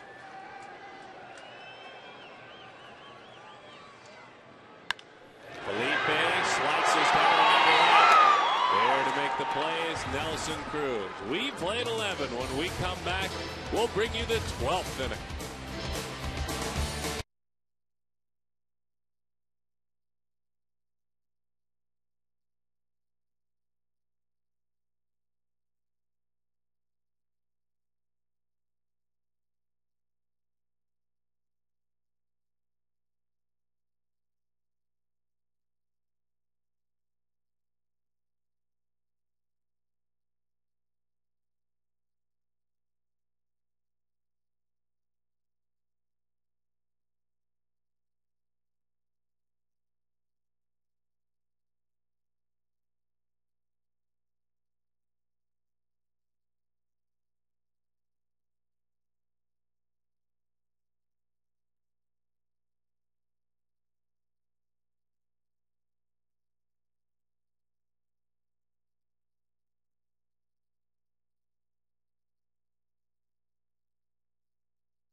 We remind you, by the way, this 4th of July, Fox Sports Arizona presents This One's For You, a special broadcast of the D-backs and Rockies game as we reunite members of the Arizona National Guard stationed in Iraq with their loved ones right here in Arizona. Don't miss This One's For You, Saturday, July the 4th, beginning at 4:30 in high def, only on Fox Sports Arizona.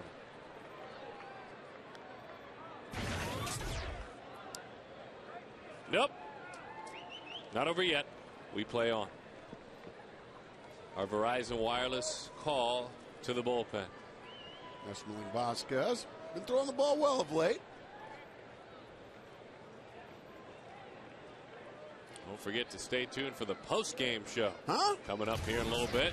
We don't have one tonight. Dude, we had one after 9 hours of baseball in Florida at 2 in the morning. That's a good point. As that one dives in, and Marlon Byrd, Vizquel, in his last 6 2/3 has allowed nothing, no runs. Opponents are hitting just 200 against him.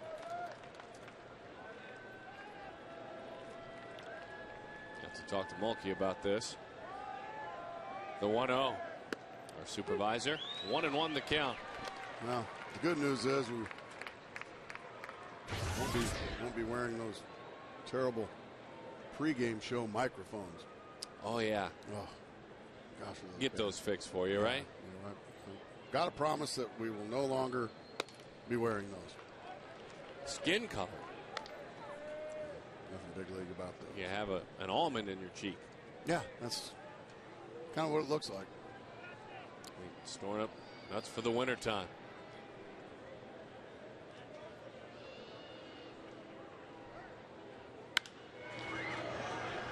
Two and two the count.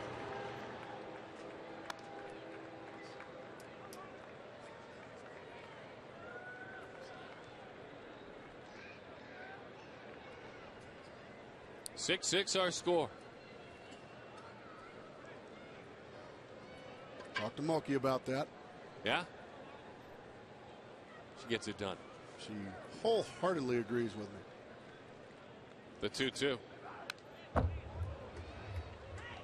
97 miles an hour. That's a pretty quick fastball, Darren. Well, it's fun to see him start to piece things together, this young man, because inconsistency was his middle name initially. Never doubted the stuff.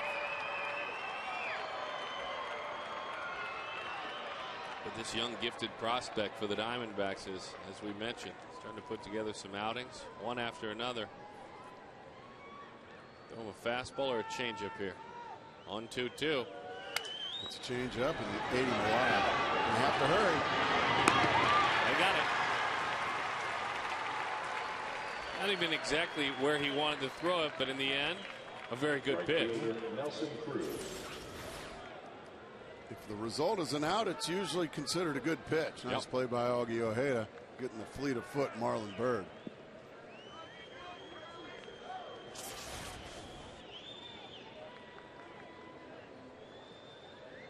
Don't forget, here in a few minutes, the bottom half of the 12th inning. Thankful for that reminder. I'll tell you what, partner. What do you have? Well, you just don't miss a beat. It's just the information you break out is just, you can't find it just anywhere. I'd like to call that a teaser in the business. Yes. I'd like to have the folks tuned in. Oh, man, nice breaking ball there. 0-2 the count. Like we want to remind you that not too long from now, the Angels are coming to town. Yeah, well. 3-game series. We've heard that about 14 times now. Funny part about it, it's all from you. That one is away. 1-2 the count. Now, when you were down at the University of California left on Avery, when you were down there at Saddleback College, you went to an occasional Angels game. Went to lots of Angels games. Okay. Growing up. When I was growing up, it was Nolan Ryan. We've mentioned him a few times. Nolan Ryan, Frank Tanana. Oh, yeah. Those teams. Was your dad on those teams? He was a few years after. Okay. 86, 7, right in there. But boy, those teams were unbelievable. You're talking about, you can kind of go around the horn. You had Reggie Jackson in right field, Fred Lynn in center field, Brian Downing in left field, Doug DeCenze is the third baseman. As that ball's hammered into right field. Off the base of the wall, Cruz shoots it on around. And for Nelson Cruz, it's a double. He represents the go-ahead run. I believe this. I want to say the shortstop, was it Dick Schofield? It was. He a little later. He Tim was Foley? I want to say Schofield took Tim over Foley, about maybe? 86. Maybe was Burleson there near the end of Rick his career Burleson. for a time? He's now Bobby coaching. Grich was the second baseman. Rod Carew was the first baseman. And my favorite catcher, Stan Clyburn.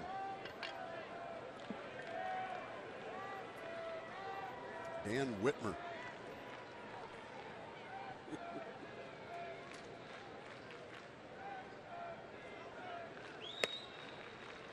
Now, when you were an Angels fan, they were actually playing up at Dodger Stadium, right? No, they were Dean Chance. No, they were the California Angels then, but they were still at Anaheim Stadium, the Big A, before it was enclosed. Hey! Look out. Oh, let's hope everyone's all right. They are. Now let's all make the nice. Everyone's all right. That's one of the best heaves I've ever seen. I mean, that's just full distance. Look out! Oh, that's so scary. Well, it's kind of funny when nobody gets hurt. Man, that was serious bat toss. Gentleman wearing an Albert Pujols shirt ended up with that one. Looked like me throwing a club the other day out on the golf course. No, you wouldn't do that. Oh, yes, I would. The 1-1. Oh, my. 2-1 to count. A little bit after 12:30 in Arlington, Texas.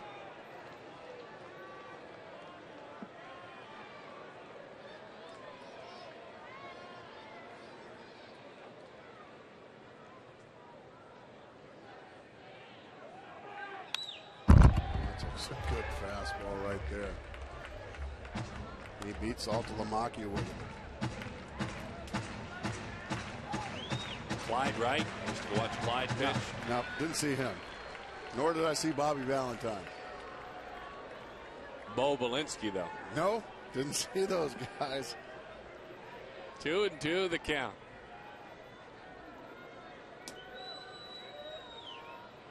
team we're speaking of, tied with the Rangers for first in the Western Division in the American League. We did see Tony Salita. Outside. Name that I'll never forget. Larry Harlow. I'll never forget, and he gets mentioned a lot on this air. Dwayne Bice. Dwayne Bice was a good pitcher. Wasn't he the former hockey player or a hockey goalie? It's Jack Lazorko. Oh, that was Jack Lazorko. I'm sorry. Need to gub you there. That's my bad, Gub. 3-2 the count. But that's worthy. Because you asked. A hockey fan, absolutely. Chilly in here. The 3-2. Oh, a changeup. He pulled the string on it. And a Jim Dandy there. Nice pitch. Goodness. Young rookie with just a month and a half in the big leagues throws a 3-2 changeup and way out in front of it with Salta Lamacchia. That is a fabulous pitch. All right, Chris Davis. Color analyst getting a little punchy. Yep. So is he.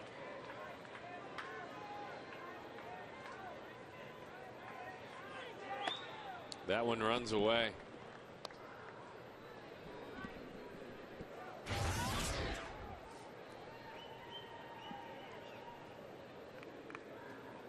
Had himself a heck of a ball game.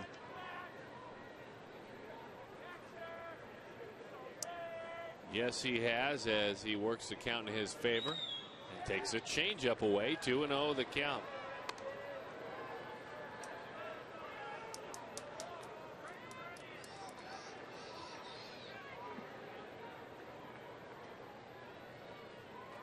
Young, Kinsler, leaning hard against those rails. And on 2-0. A 2-0 changeup. Beauty. Now after three of them, Darren, it's time for that fastball. That's a great shot right there. They don't look alike, do they? How many more hours, Mommy? Just 3 more hours, honey. 23 innings, honey. Got it. Fastball. As you said, to chase away 2-2.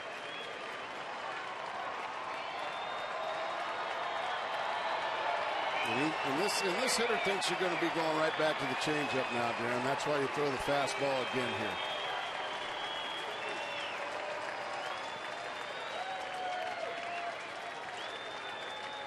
The fireballer on 2-2, rocks and fires. He did. Foul tipped. He couldn't hang on. Boy, he was really close to getting that fastball by Davis. Just able to nick it out of the glove of Miguel Montero.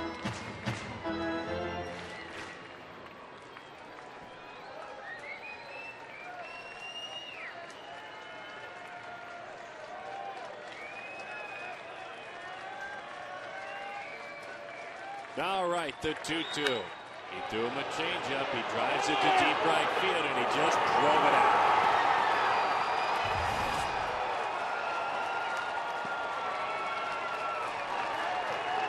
8-6. The Rangers lead it. And a pretty hard changeup, too, with regard to on the radar gun. 89 stayed up. Yeah, and it was right in the middle of the zone. Just couldn't hang on to the foul tip the pitch before, and 2 runs later. And he couldn't hang on to that, and that led to a long ball. Just a change up, and that is one strong, strong young man. Yeah, love those field microphones.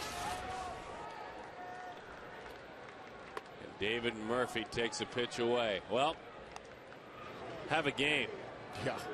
Have a single, a double, another single, a walk, and a 2-run home run.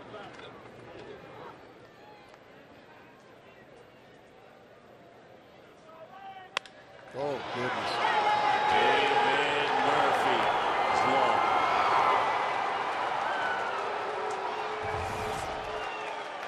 Isn't it amazing? You go all these innings and can't sniff a run, and then all it takes is one big blow, and then all of a sudden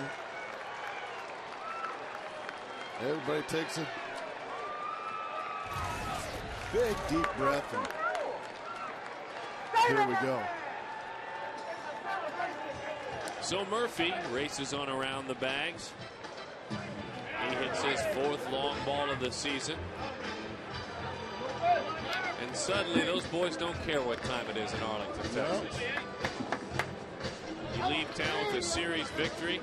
It makes it all worthwhile. You can sleep in tomorrow. And you can do so with sole possession of first place.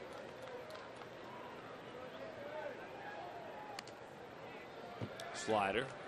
Kinsler.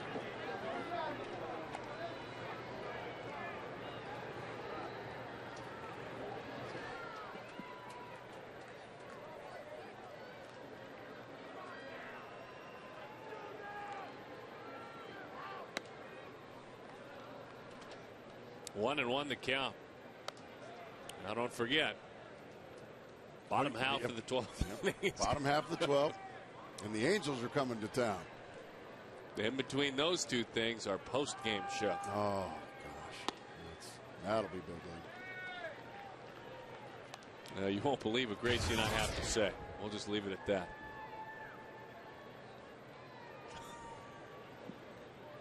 You're hearing it.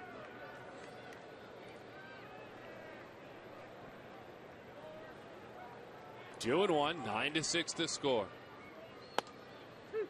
2-2 right down the middle. Jason Jennings is warming in the pen.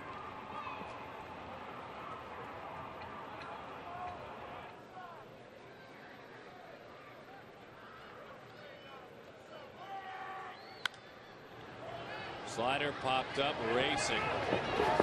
Miguel Montero. It lands by the camera well.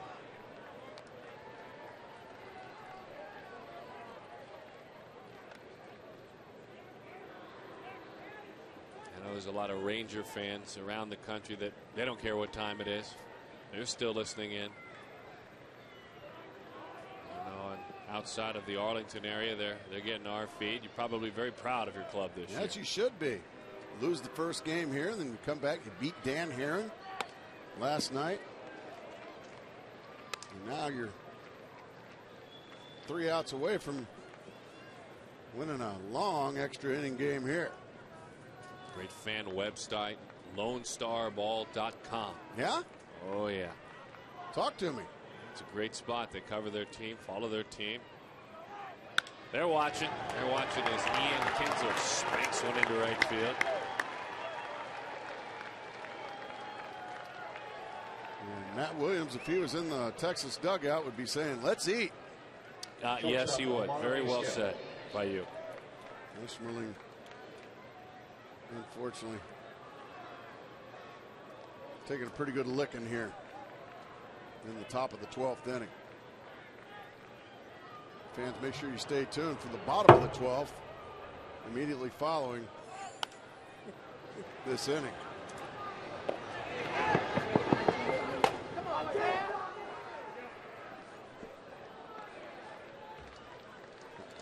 I learned a lot from my broadcast partner.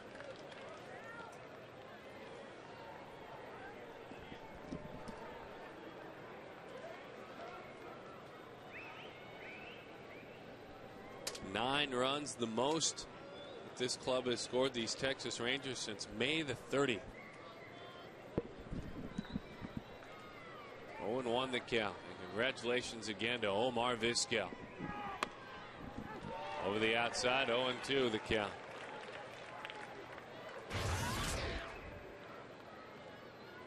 Last time the Rangers won a game when their opponent scored 6 runs or more, May 15th. They beat the Angels 10-8. Runner goes. That one is away. And he moves up.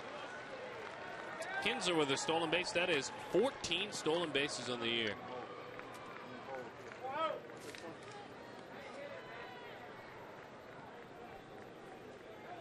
One and two the count.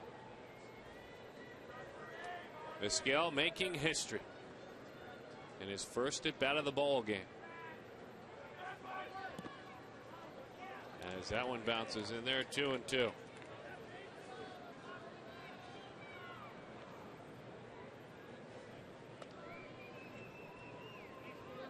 Two and two the count. Young waits on deck.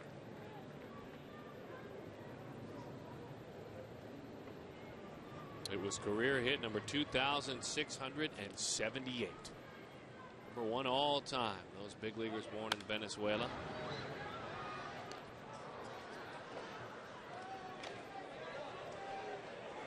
He was in a special place before the game, Mark Grace. He was in some kind of a zone. As he should be.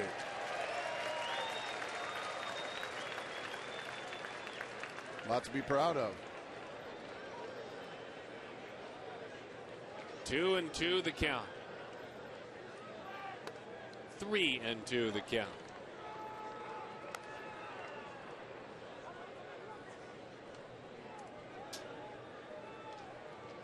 Young waits for another opportunity. He's got a couple of hits tonight. He's got a bases loaded walk.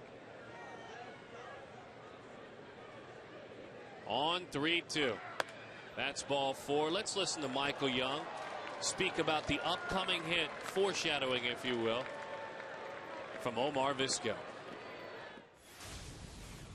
You know this is going to be a big night if he gets a hit because, you know, for all the things that Omar's accomplished, you know, playing in the World Series a couple times, winning all those Gold Gloves, and just being an incredible player for such a long time. You know, he says that this is going to be the most important thing he accomplishes in his career. And to be the all-time hit leader of a country that's so passionate about baseball is definitely something that Omar should be proud of. And I think we're all happy that we're going to be there for him whenever he does get it. For man, a great teammate, a compassionate teammate, understanding of what it meant to Vizquel. As Omar said, the biggest hit in his career was right here.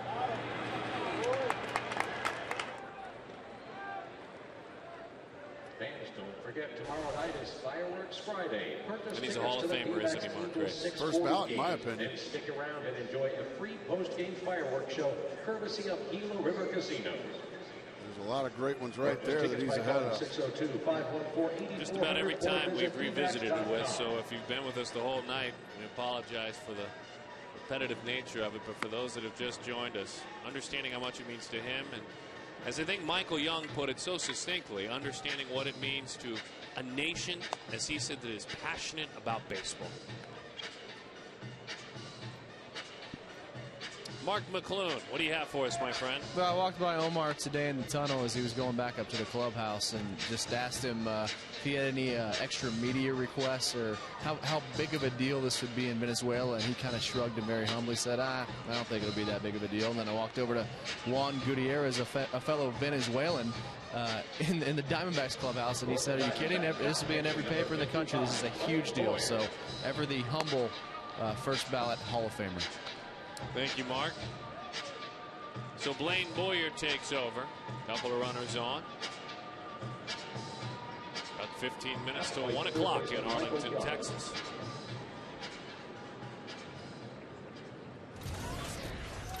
Trying to mercifully end this top of the 12th inning.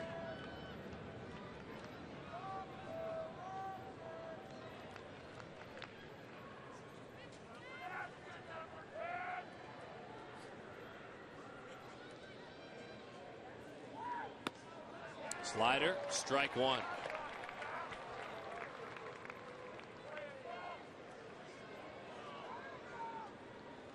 Father and son getting some good ragging in. I like it. Letting it fly a little bit at the ball yard. Yeah. Temper's flaring a little bit. Good breaking ball there from Boyer. 0-2. Yeah. Let him have it. Feeling those guns, see him? Mm-hmm. He get out there, Todd Tickner. Topper, and that is a foul ball. Mark Grace was telling you earlier, don't forget, immediately after this, the bottom half of the 12th inning.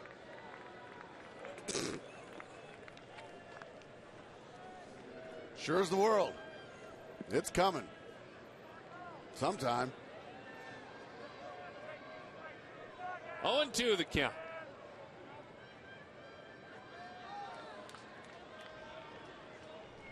We've talked a lot about Dave Anderson. Gary Pettis over in that first base coach's box. He could run him down.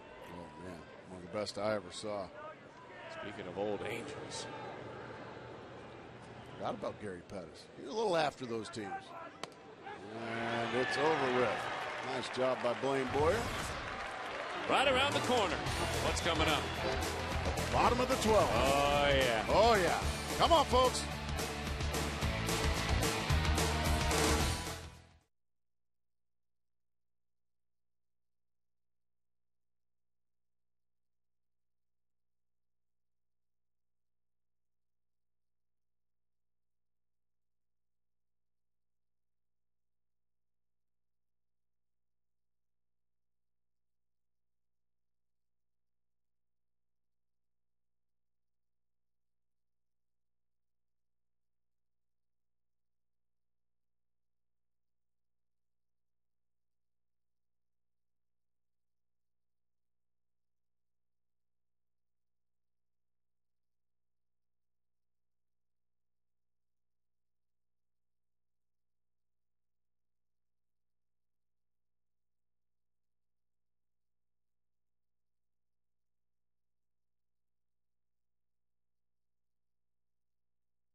The muscles of Diamondbacks. Ouch. Some flexing on a changeup. Out of here. Chris Davis, but that wasn't it. Murphy. Daniel Murphy institutes Murphy's Law in this club, and isn't that appropriate with what the Diamondbacks have been through this year? Murphy's Law hits a home run. Jason Jennings takes the baseball as we move along. And here it is, the bottom half of the 12th inning. Our Verizon Wireless call to the bullpen. Saw Jason Jennings here a couple of nights ago. He's going to be called on. This is a save situation, so he's going to face Stephen Drew to start the much famed bottom of the 12th. And the count is 0-1.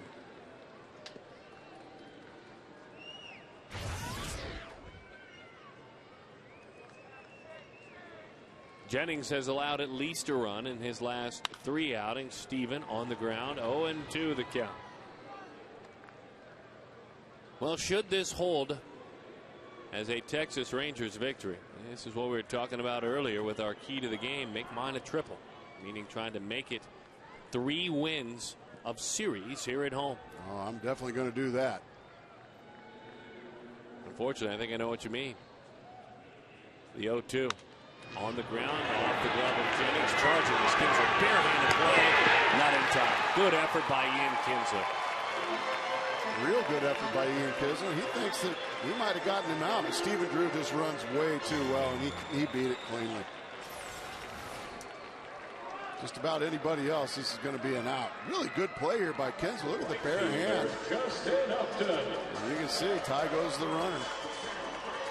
He couldn't really put anything on the throw, got enough on it, but by the time that happened. So Drew reaches, and he has 3 hits, and here's Justin.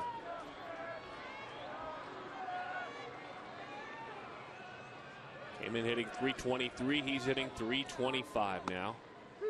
As he takes a strike, 2 for 4, a double, 3 runs, and a stolen base tonight.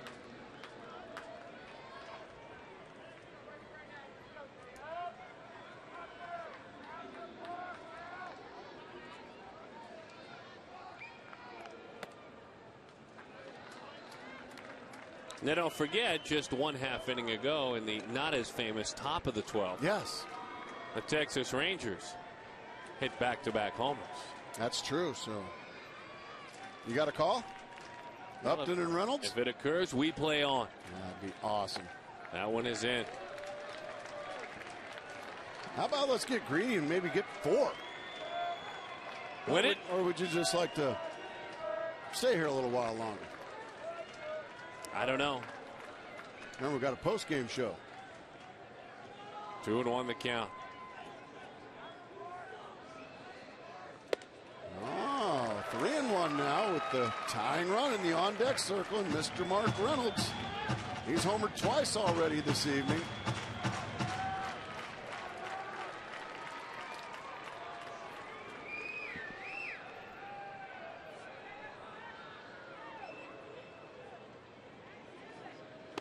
Not even close. Here we go. The man who has already homered twice in this game.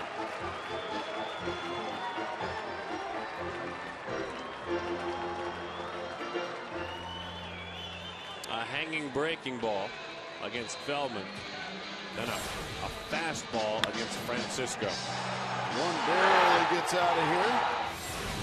And this one, no doubt, moonshot in the 8th inning. And that got Ryan Roberts all fired up, as well as our little muscle man.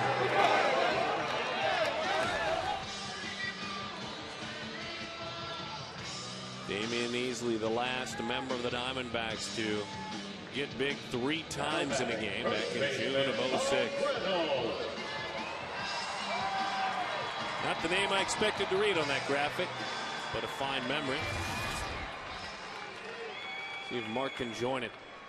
I remember that one. That was down in Atlanta that Damian Easley did that. All right. Bell ties strike out of third. Those have been known to go a long ways. But right now, yeah, it's easy to talk yourself into trying to hit a home run, but really, you're just trying to get on base. Yeah. Trying to do a little too much right now as Mark Reynolds needs to try to calm himself down a little bit. Because, yeah, if he hits a home run, great, but the game's still tied. The go-ahead run is in the on-deck circle. Let's see if Mark can get Gerardo Parra to the plate and do it walk-off style. Able to lay off that breaking ball. And had a hard time. Oh, yeah, he's dialed up. Oh, yeah, he's geeked up. He's ready to go. He wants to slug another homer. He hit one just foul his last at-bat before making an out. So he's been dialed in tonight.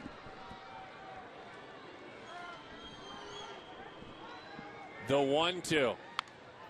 Out front a bit, fouls it straight back. Now here's the thing about Mark, and we've come to understand it clearly. That approach right there, weight drifts out almost to the front knee. He can still hit the ball out or in the gap in that position. He can still hit the ball very hard. We've seen it many times. When he puts the ball in play, good things happen.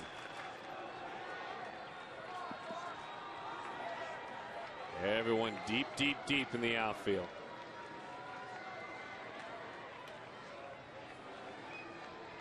The 1-2. Outside, 2-2 the count. Jimmy's been all breaking balls so far. Actually, he threw a first pitch fastball. I take it back for strike 1. Since then, it's been a steady diet of hooks.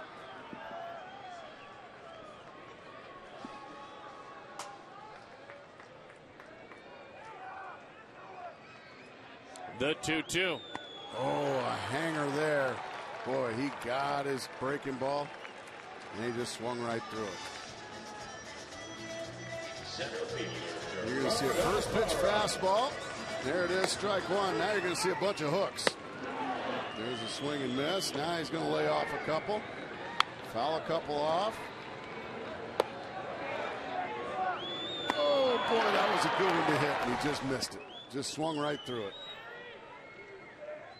Gerardo Parra has 3 home runs this year, and a breaking ball drops in there for a strike. Got a runner in scoring position. And in that situation, hits .464 this season. Takes away.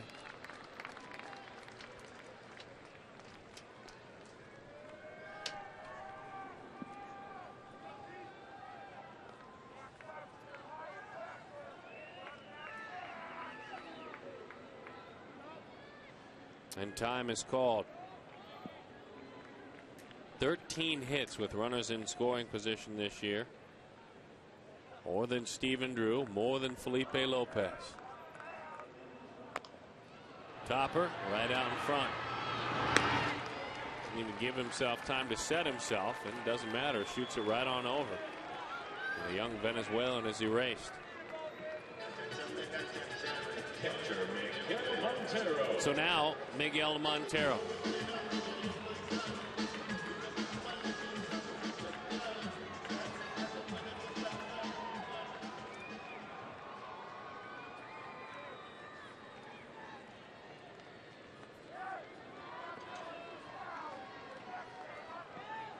Out of Caracas in Venezuela. On a night when a 42-year-old Venezuelan has stolen the headlines. That one is away. 1-0 the count.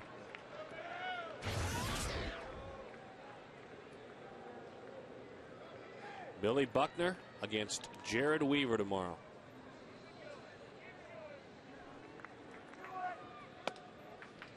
Two 2-0 the count.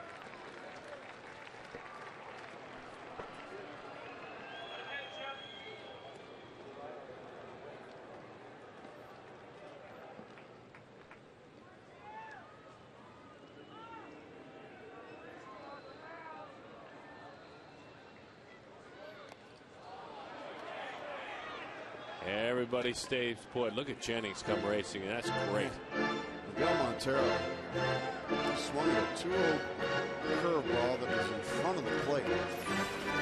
You need base runners here. That ball's in front of the plate.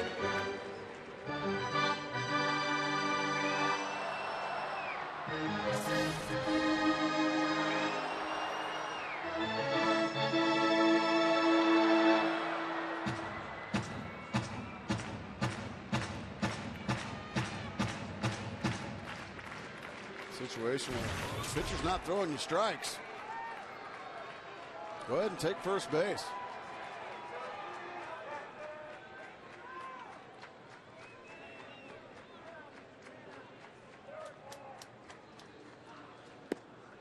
That would have been ball 4. So in a perfect world, that would have been ball 4. Now you got the bases loaded.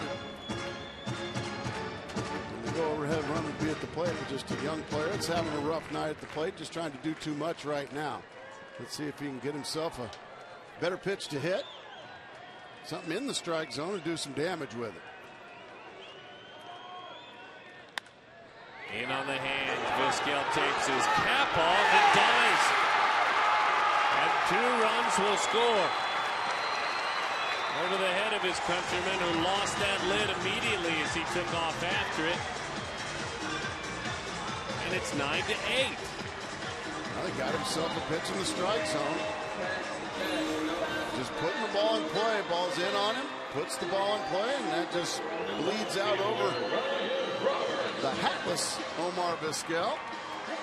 Got that hole in his haircut as he gets a little older. And now the go-ahead run is actually at the plate. Darren Sutton. Ryan Roberts yet to homer this year. This is at bat number 100. Why not?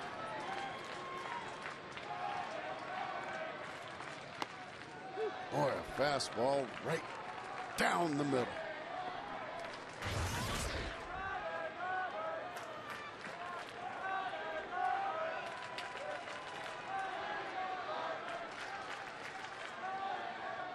The 0-1. 1-1 the count.